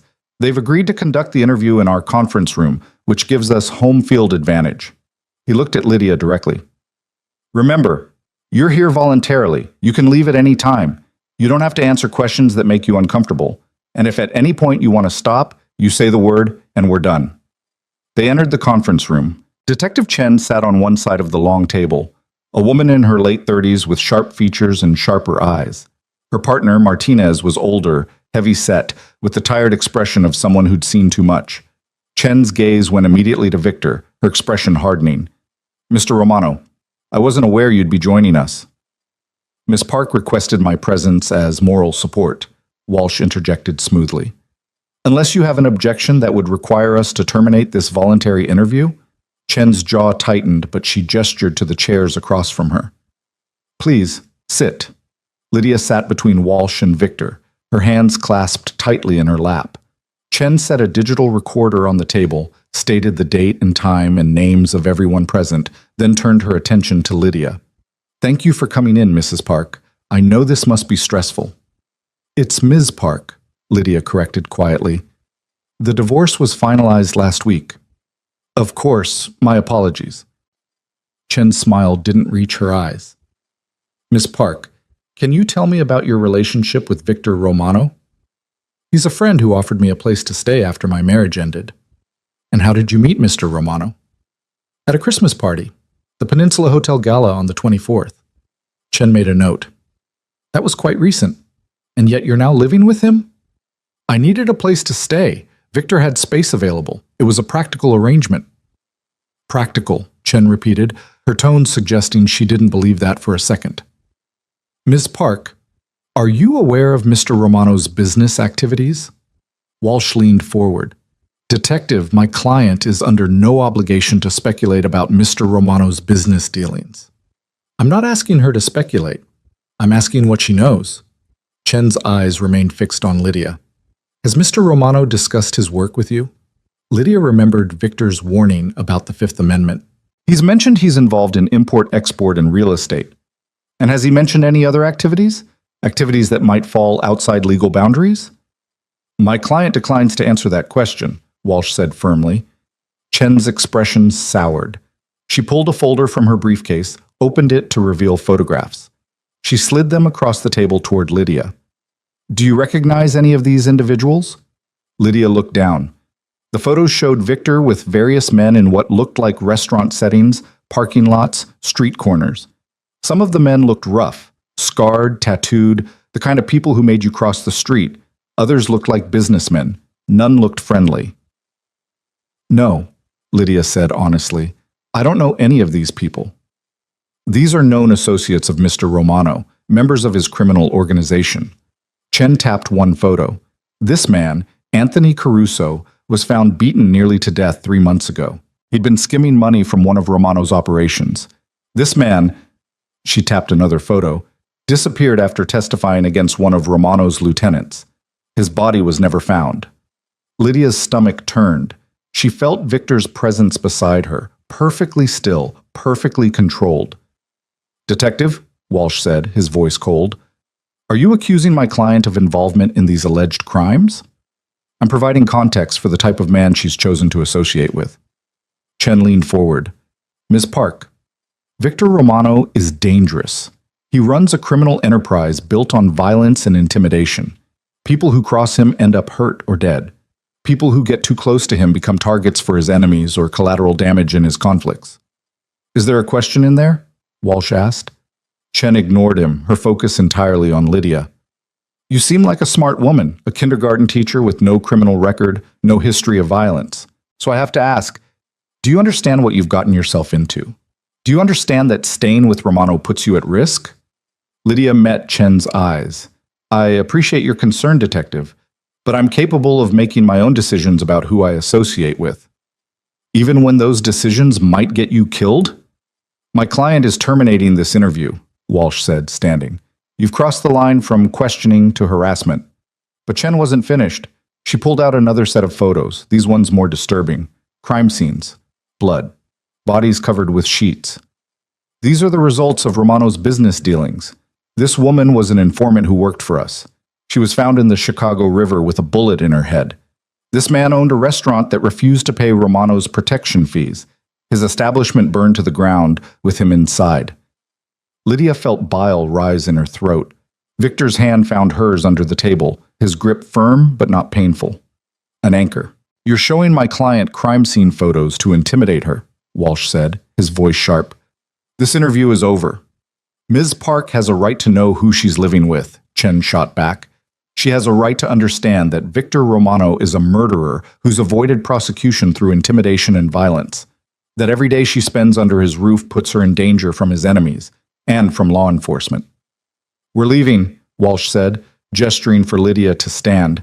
But Lydia remained seated, looking at the photos spread across the table, looking at the evidence of Victor's world, brutal, bloody, unforgiving.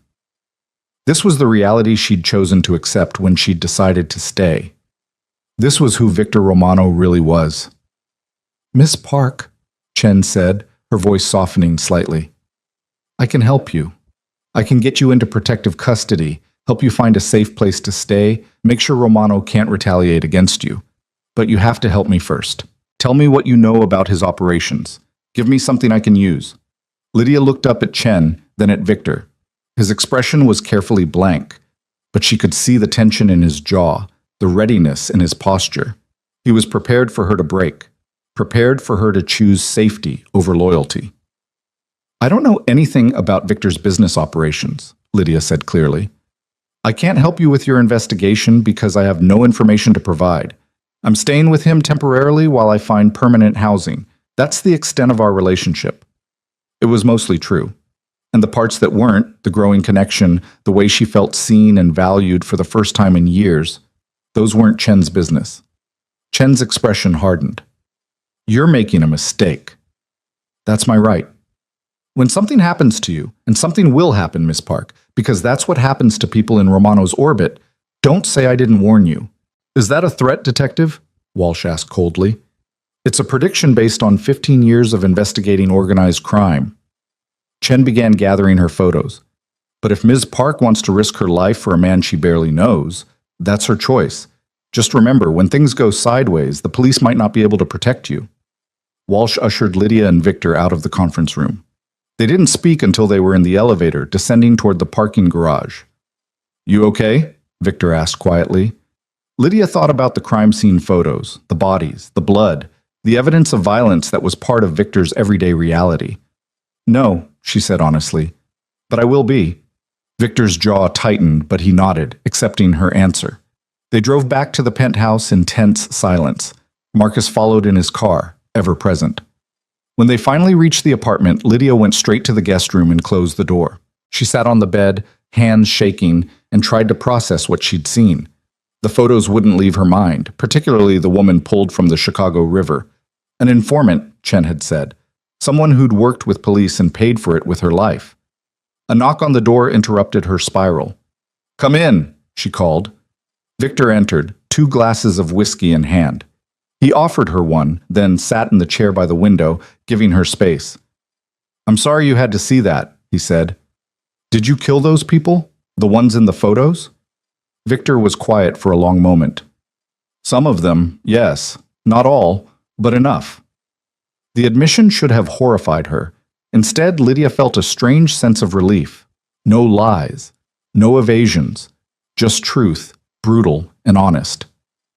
The woman in the river, Lydia said. Did you kill her?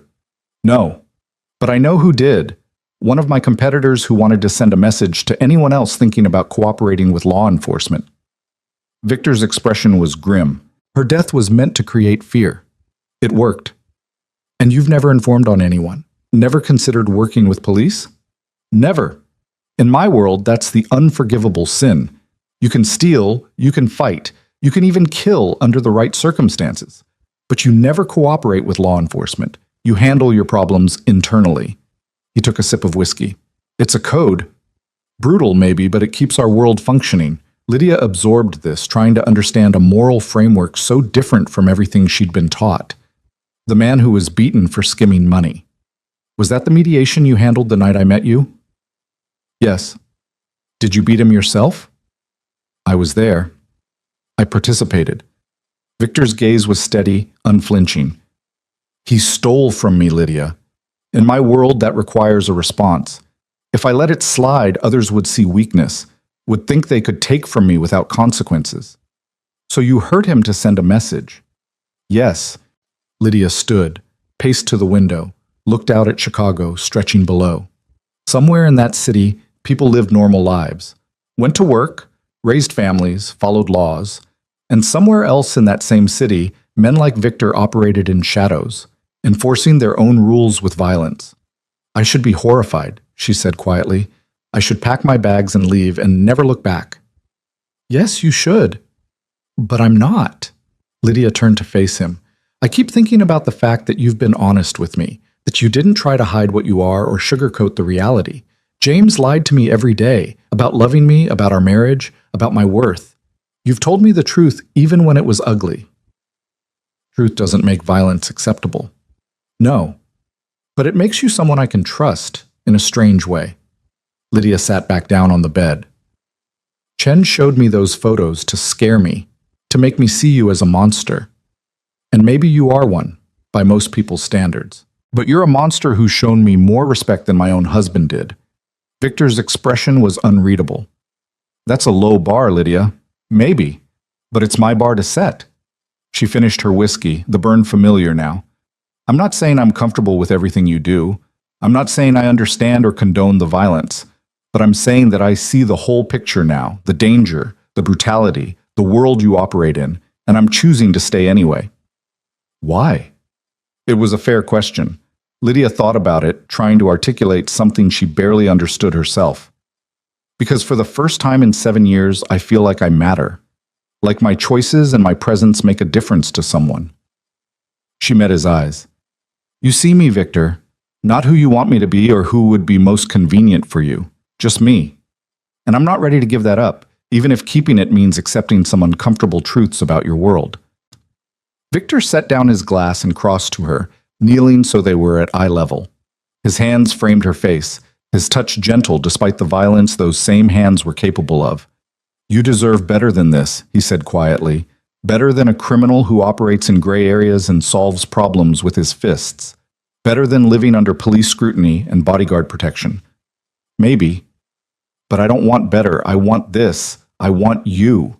The words tumbled out before Lydia could stop them, honest and raw. Something shifted in Victor's expression. His thumb traced her cheekbone, his touch reverent. I can't promise you safety. My world is dangerous, unpredictable. People who get close to me become targets. I know. And I can't promise to change. This is who I am, who I've built myself to be. I won't apologize for it. I'm not asking you to. Then what are you asking for? Lydia thought about it. Honesty, respect, the chance to build something real instead of performing for someone else's benefit. She paused. And maybe, eventually, something more than friendship. Victor's eyes darkened. Lydia, I know it's complicated. I know I just got divorced and you're in the middle of a police investigation and this whole situation is insane. But I need you to know that what I'm feeling isn't gratitude or dependency or some misplaced rescue fantasy. It's real. For a long moment, Victor didn't respond. Then he leaned forward and kissed her, soft and careful, giving her time to pull away. Lydia didn't. Instead, she kissed him back, pouring 7 years of invisibility and loneliness and desperate hope into the connection. When they finally broke apart, Victor rested his forehead against hers. This is a terrible idea, he murmured. Probably the worst I've ever had. And you're sure? Not even a little bit, but I'm doing it anyway. Victor laughed, genuine and surprised, the sound transforming his usually controlled expression into something younger and more open. All right then, we'll figure it out as we go. That night, they sat together on the sofa overlooking the city, Lydia tucked against Victor's side, both of them processing the day's revelations and new complications. The interview with Chen had been brutal, but it had also clarified things. Lydia knew now exactly what she was choosing, the danger, the moral complexity, the reality of Victor's world, and she was choosing it anyway. The next morning brought fresh complications. Walsh called before Lydia finished her coffee. Chen filed for a subpoena, he said without preamble. She's demanding Lydia's phone records, financial statements, and formal testimony before a grand jury. Victor's expression went cold. On what grounds? Material witness to ongoing criminal activity. It's a fishing expedition, but she got a friendly judge to sign off on it. Walsh's frustration was evident even through the phone. I'm fighting it, but it'll take time. In the meantime, Lydia needs to be prepared for increased scrutiny. After the call ended, Victor paced the apartment like a caged predator. Lydia watched him, recognizing the controlled fury in his movements. Chen's escalating because the interview didn't give her what she wanted, he said. She's trying to force you into cooperating by making your life difficult. What do? We fight it legally while I handle it practically. Victor pulled out his phone, made a call. Marcus, I need additional security on Ms. Park. Full detail, rotating shifts, and I want surveillance on Detective Chen, legal surveillance. I want to know where she goes, who she talks to, what she's planning. He ended the call and turned to Lydia. I'm also moving forward with the divorce settlement. The longer you're technically tied to James, the more Chen can use that connection to justify her investigation. James won't cooperate. He'll drag it out just to be difficult. A cold smile crossed Victor's face. Let me handle James. That afternoon, while Lydia was at school grading papers, Victor paid a visit to Whitmore and Associates. He didn't call ahead, didn't make an appointment, just walked past the receptionist with the confidence of someone who'd never been told no and found James's office on the third floor. James looked up from his computer, his expression morphing from annoyance to recognition to something like fear. What are you doing here? Victor closed the door behind him, locked it. We need to talk about your ex-wife. I have nothing to say to you. That's fine. You can just listen. Victor settled into the chair across from James's desk, perfectly relaxed. You told Detective Chen about Lydia's living situation. You gave her information designed to cause problems for both of us. That was a mistake. James's face flushed. The police asked me questions. I answered honestly. That's not a crime. No, but it was petty, vindictive, an attempt to maintain control over a woman who walked away from you. Victor leaned forward. Here's what's going to happen, James. You're going to finalize Lydia's divorce settlement immediately. Fair terms, no games, no delays. You're going to transfer her agreed-upon share of the marital assets within 48 hours. And you're going to stop talking to Detective Chen or anyone else about Lydia's private life. And if I refuse, then I make your life very uncomfortable. Victor's voice was pleasant, conversational.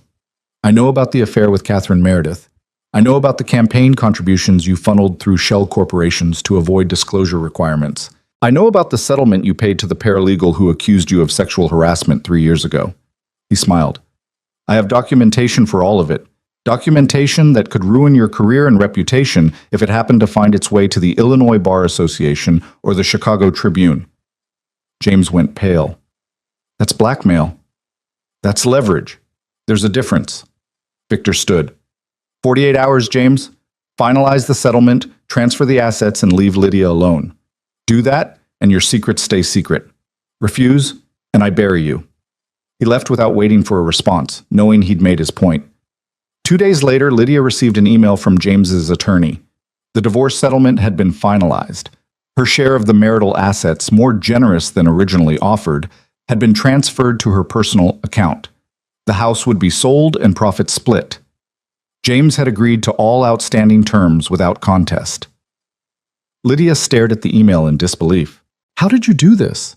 Victor, reading the morning paper at the kitchen table, didn't look up. I had a conversation with James. Explained why cooperation was in his best interest. What kind of conversation? The productive kind. Lydia knew she shouldn't ask for details, knew that Victor's methods probably involved threats or blackmail or other things she was better off not knowing about, but the result was undeniable. She was free, truly, legally, financially free from James Park. "Thank you," she said quietly. Victor set down his paper, met her eyes. "You don't have to thank me for protecting what's mine." The possessiveness in his tone should have bothered her. Instead, it sent warmth through her chest. After 7 years of being nobody's priority, being claimed by Victor Romano felt like coming home. The subpoena fight continued, Walsh filing motions and objections while Chen pushed back with increasing aggression. But with James no longer feeding her information and Lydia's divorce finalized, Chen's leverage began to crumble. 2 weeks after the interview, Walsh called with news.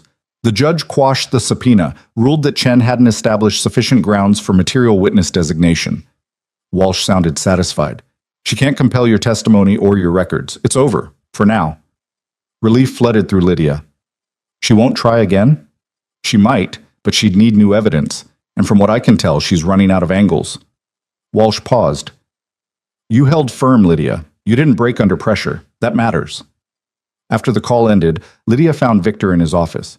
He looked up when she entered, reading her expression immediately. "Good news? The subpoena was quashed. Chen can't force me to testify." Victor's expression softened. He stood, crossed to her, pulled her into his arms. "It's over then. You're clear."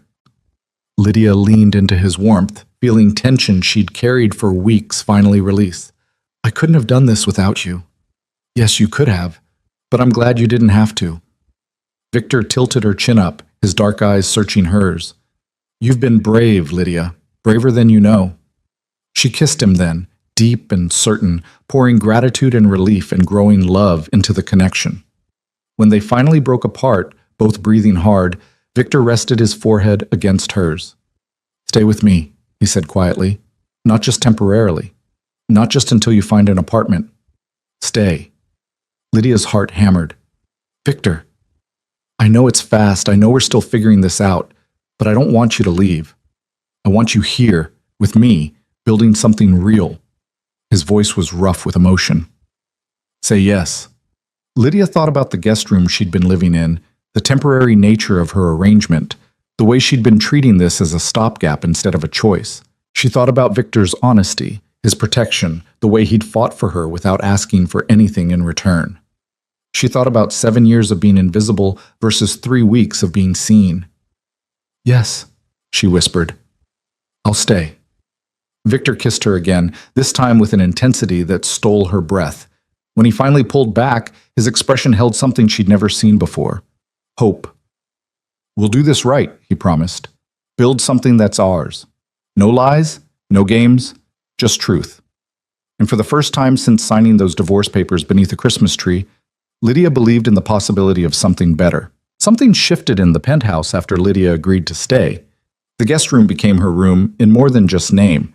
Victor helped her move her belongings from storage, hang pictures on the walls, arrange her books on shelves. The space transformed from temporary shelter into something that felt like home. Spring arrived in Chicago with its usual temperamental nature, cold one day and surprisingly warm the next. Lydia returned to teaching with renewed energy, her classroom a bright spot in days that were increasingly complicated by Victor's world. She learned to recognize the signs of his business troubles, the late-night phone calls, the tension in his shoulders, the careful way he'd ask about her day while avoiding details of his own. She learned not to ask questions she didn't want answers to, but she also learned the moments of softness hidden beneath Victor's controlled exterior, the way he'd make her coffee exactly how she liked it without being asked, the way he'd listen to her stories about difficult parents or struggling students with genuine interest, the way he'd pull her close at night and hold her like she was something precious he was afraid of losing. They were building something, slowly, carefully, against all logic and reason. 3 months after Detective Chen's investigation had fizzled, Lydia was grading papers at the dining table when her phone rang. Unknown number. She almost didn't answer, but recent experience had taught her that ignoring unknown calls sometimes created more problems than it solved. "Hello? Lydia Park?" A woman's voice, older, unfamiliar. "Yes." Who's calling? My name is Elena Vasquez. I'm a social worker with Chicago Family Services. I need to speak with you about a student of yours, Emma Chen. Lydia's stomach dropped. Emma was one of her kindergartners, a quiet girl with dark eyes and a tendency to draw disturbing pictures during free time. Lydia had filed a concern report with the school counselor 2 weeks ago after Emma had shown up with bruises she couldn't explain. What about Emma? Is she okay? That's what we're trying to determine. We've opened an investigation into her home situation based on your report and some additional evidence. Emma mentioned you specifically as someone she trusts. Would you be willing to meet with me to discuss her case? Of course, anything I can do to help. They arranged to meet the following afternoon at a coffee shop near the school. When Lydia hung up, she found Victor standing in the doorway of his office, his expression concerned. Everything all right? She explained about Emma, about the bruises and concerning behavior, about the investigation. Victor listened with the focused attention he brought to everything, his jaw tightening. You did the right thing, reporting it, he said when she finished. I know, but I'm worried about what happens to her now. If they remove her from her home, where does she go? Foster care can be just as traumatic, one problem at a time. Victor crossed to her, his hands settling on her shoulders. Meet with the social worker tomorrow. Find out what Emma needs. Then we'll figure out how to help. The certainty in his voice steadied her. Lydia leaned into his touch, grateful for his presence. The meeting with Elena Vasquez the next day was both better and worse than Lydia had anticipated. Emma was being removed from her home immediately. Her father had been arrested on domestic violence charges. Her mother was in the hospital with injuries too severe to hide. Emma and her younger brother were being placed in emergency foster care while the state determined their long-term situation. The problem is finding placement, Elena explained, stirring sugar into her coffee with tired movements. We have very few homes that can take siblings together, and keeping them together is crucial for their emotional well-being. Right now they're separated. Emma in one home, her brother in another. It's not ideal. How long will they be separated? Could be weeks, could be months. We're doing our best, but the system is overwhelmed. Elena looked at Lydia directly. Emma asks about you constantly. You've made a real impact on her. If you have any time to visit, it would help stabilize her during this transition. Lydia agreed immediately, even as her heart broke for the little girl who'd already endured so much. That evening, she told Victor everything. They sat on the sofa overlooking the city, Lydia's head on his shoulder, trying to process the unfairness of a 5-year-old being traumatized by the people who should have protected her. I want to help her, Lydia said quietly. But I don't know how. I'm a teacher, not a foster parent. I don't have training or certification or... You have love, Victor interrupted, and consistency, and the ability to see her as more than a case file. He was quiet for a moment. What if we became her foster parents? Lydia sat up, staring at him. What? You said they need homes that can take siblings. We have space, 3 guest rooms that aren't being used. You have the connection with Emma. I have resources that could help with whatever they need. Victor's expression was serious, thoughtful. I know it's complicated. My background, the police scrutiny, everything, but if there's a way to make it work, shouldn't we try? Victor, you run a criminal organization. The state isn't going to approve you as a foster parent. The state approves Victor Romano, legitimate businessman with clean legal records and substantial financial resources. What I do in shadows doesn't appear on background checks. His dark eyes held hers. I'm not saying it would be easy, but you want to help this child, and I want to help you. Let's at least explore the possibility. Lydia's mind raced. The idea was insane. Impossible. A kindergarten teacher and a crime boss raising traumatized foster children together. But she thought about Emma's quiet voice asking if Miss Park would visit, about a little girl separated from her brother and placed with strangers, about the chance to actually make a difference instead of just documenting suffering. We'd need to get certified, she said slowly. Take classes, pass home inspections, background checks. I'll handle the logistics. You handle the heart. Victor pulled her close. We can do this, Lydia, if you want to. She did want to, more than she could articulate. The certification process was exhausting. 12 weeks of classes every Tuesday and Thursday evening, covering everything from trauma responses to medication management to cultural sensitivity. Home inspections where Lydia held her breath, hoping they wouldn't find anything connected to Victor's real business. Background checks that came back clean because Victor's legal identity was meticulously separated from his criminal activities. Elena Vasquez was their caseworker, her initial skepticism gradually shifting to cautious optimism as she watched Victor and Lydia navigate the process with dedication. She interviewed them separately and together, probing their motivations, testing their commitment. "I have to ask," Elena said during one interview, looking at Victor directly, "your relationship with Ms. Park is relatively new. You've been together less than 6 months. Most couples wait years before taking on the responsibility of foster children, especially traumatized ones. What makes you think you're ready?" Victor didn't hesitate. "Because Lydia sees these children as people who deserve better, and I've built my entire life on the principle of protecting what's mine. Emma and her brother would be mine, our family. I don't take that lightly." Elena studied him for a long moment, then made a note in her file. "All right, let's talk about your financial situation." They passed every inspection, completed every requirement, prepared bedrooms for children they didn't yet know they'd get to keep. And through it all, Lydia visited Emma twice a week, bringing books and art supplies and the consistent presence of an adult who showed up when she said she would. Emma blossomed under the attention. She drew less disturbing pictures and more hopeful ones, families holding hands, houses with gardens, smiling suns. She talked about her brother Daniel, how much she missed him, how she wished they could be together. "Maybe soon," Lydia told her, not wanting to promise something she couldn't guarantee. "People are working very hard to find you and Daniel a home where you can stay together. Do you think they'll find one?" Emma's dark eyes were too serious for a kindergartner. "I hope so, sweetheart. I really hope so." 2 weeks before the end of the school year, Elena called with news. "You've been approved," she said, and Lydia could hear the smile in her voice. "The committee reviewed your application and home study. You're certified foster parents. If you're still interested in Emma and Daniel, we'd like to begin transition visits next week." Lydia's hands shook as she ended the call. Victor was at a meeting, something about a shipment dispute she didn't ask about, so she sat alone in the penthouse, processing the magnitude of what they'd just committed to. 2 children.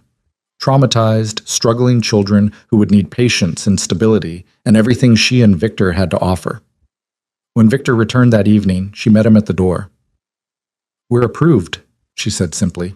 His expression transformed, surprise and pride, and something that looked almost like fear flickering across his face before his usual control reasserted itself. Then he pulled her into his arms and held her tight. "When do they come home?"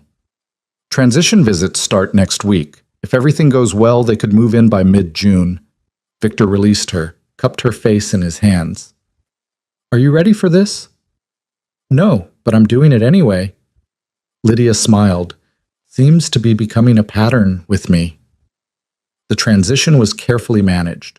First, supervised visits at a neutral location where Emma and Daniel could reconnect while getting to know Victor.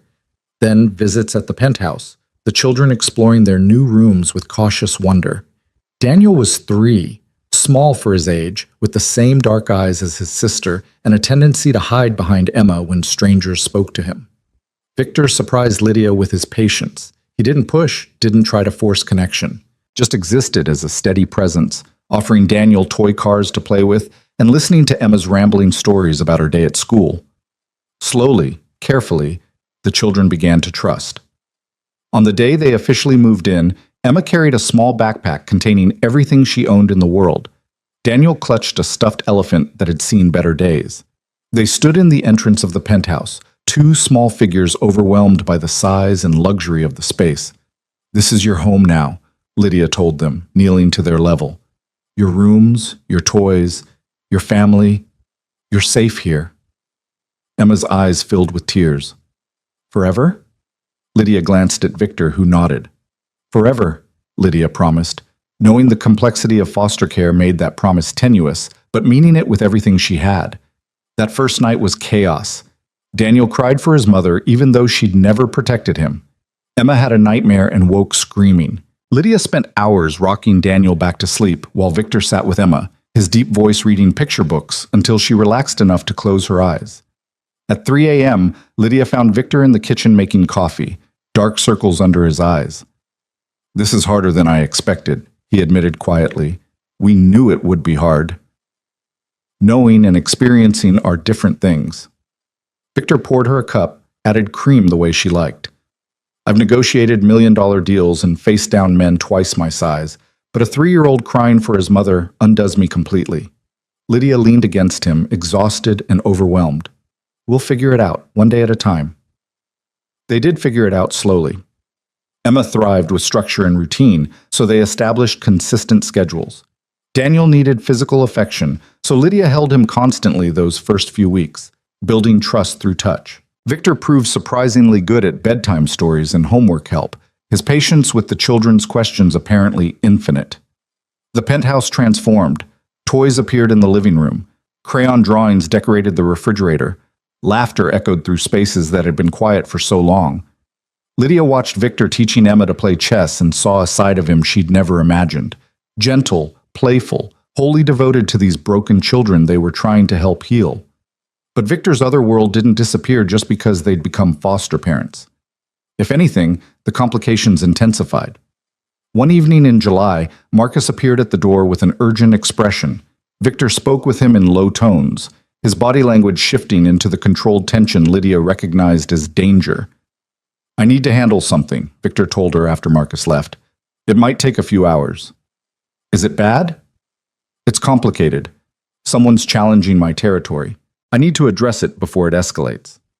Lydia thought about Emma and Daniel sleeping peacefully in their rooms, about the life they were building, about the reality that Victor's business could shatter everything at any moment.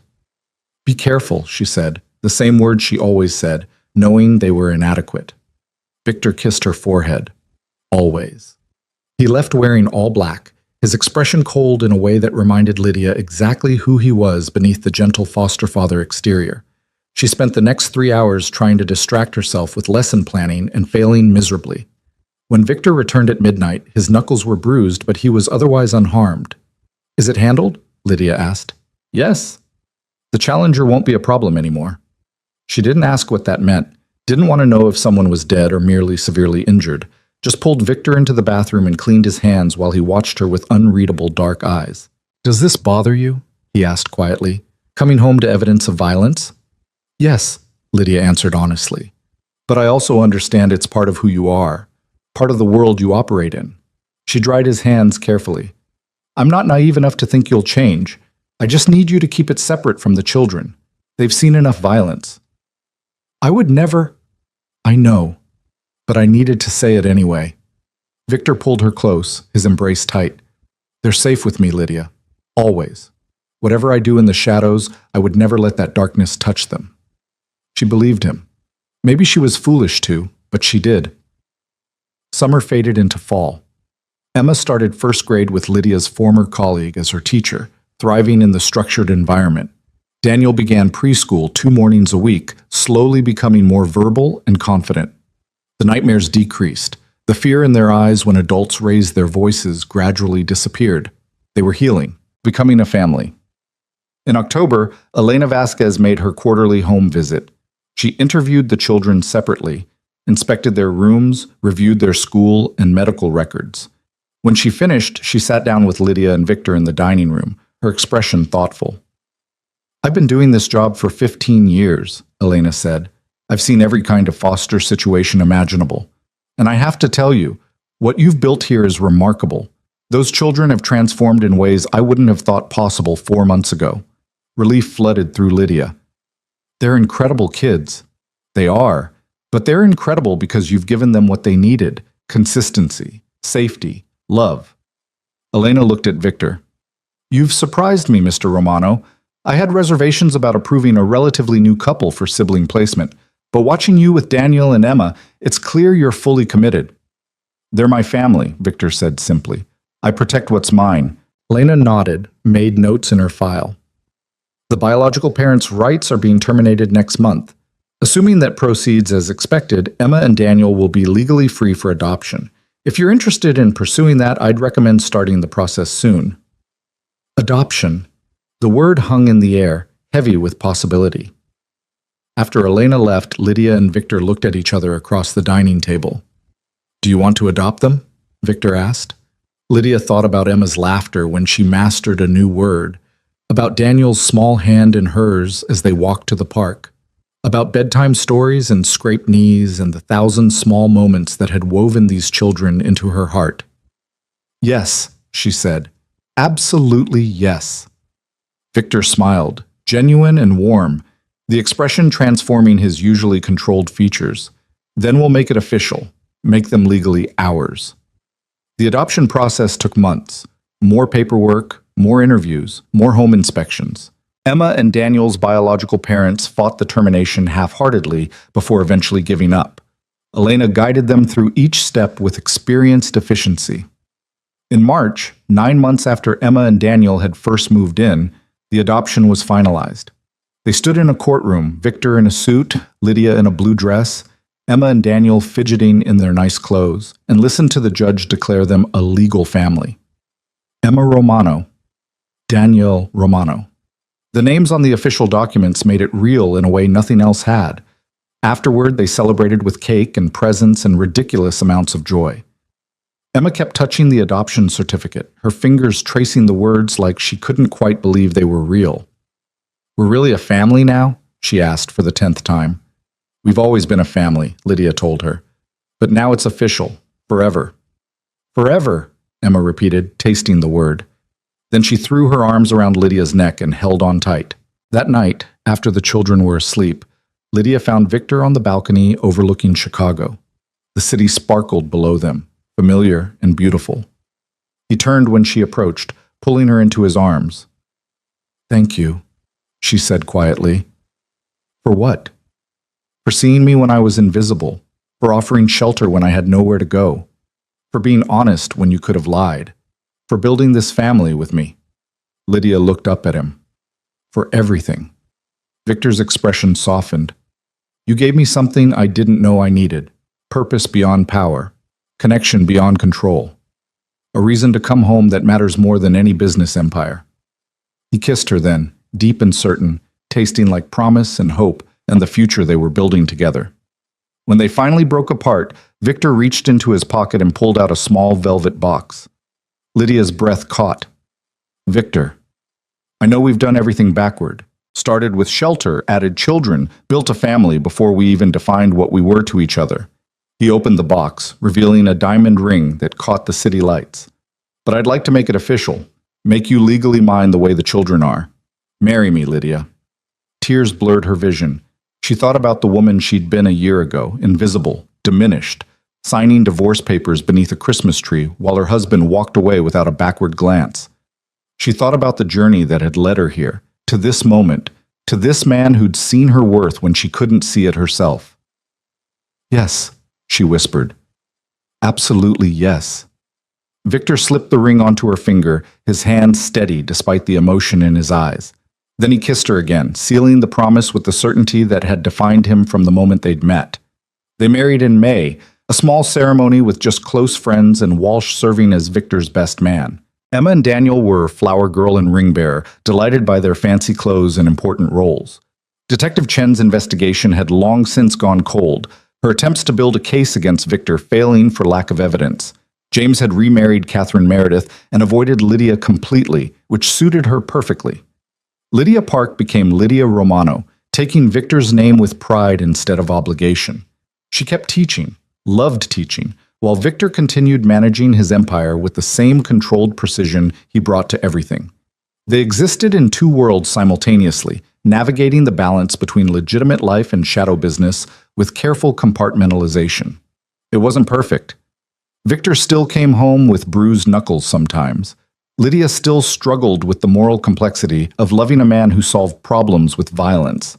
Emma and Daniel still had moments where their trauma surfaced in unexpected ways. But they were a family. Real, complicated, messy, beautiful. One evening in late summer, Lydia sat on the balcony watching the sunset paint Chicago in shades of orange and gold. Emma was inside practicing piano while Daniel built elaborate block towers with Victor's patient assistance. The sounds of her family drifted through the open door, laughter and music and life. She thought about the woman she'd been, signing divorce papers in a hotel hallway. Thought about colliding with a stranger in a stairwell and accepting help from someone she should have feared. Thought about every choice that had led her here, to this moment, to this life that was wholly and completely hers. Victor joined her on the balcony, wrapping his arms around her from behind. "What are you thinking about?" "Christmas Eve, a year and a half ago. The worst night of my life that turned into the best thing that ever happened to me." "No regrets?" Lydia turned in his arms, looking up at the man who'd saved her by seeing her. "Not a single one. Even knowing what I am, what I'm capable of? Especially knowing that. Because you chose to use that capability to protect instead of harm, to build instead of destroy." She touched his face, her wedding ring catching the light. "You're not a good man by most people's standards, Victor Romano. But you're good to me, good to our children. And that's what matters." Victor kissed her softly, reverently. "I love you, Lydia. More than power, more than control, more than anything I've built in the shadows. You and our family, that's what's real. Everything else is just business." Inside, Daniel called for them, some crisis involving a toppled block tower that required parental intervention. Emma's piano practice hit a discordant note and dissolved into giggles. Normal domestic chaos that was somehow more precious than all the luxury surrounding them. Lydia took Victor's hand and they went inside together, leaving the glittering Chicago skyline behind to join their children. To be present for the small moments that built lives instead of empires. To choose love and family over everything else. She'd started as an invisible woman made small by someone who should have cherished her. She'd been rescued not by a hero, but by a dangerous man with dark eyes and careful hands who'd seen her worth when she couldn't. And together, they'd built something neither had known they needed. A family forged in shadows and raised in light. A love that began with collision and transformed into choice. A life that was messy and complicated and absolutely, perfectly theirs. Lydia Romano stood in her home, surrounded by the laughter of her children and the steady presence of her husband, and felt the truth settle into her bones. She was no longer invisible, no longer small, no longer afraid. She was seen, she was loved, she was home, and that made every impossible choice, every moment of fear, every risk she'd taken absolutely worth it. This was her life now, her family, her forever. And it was more beautiful than anything she could have imagined.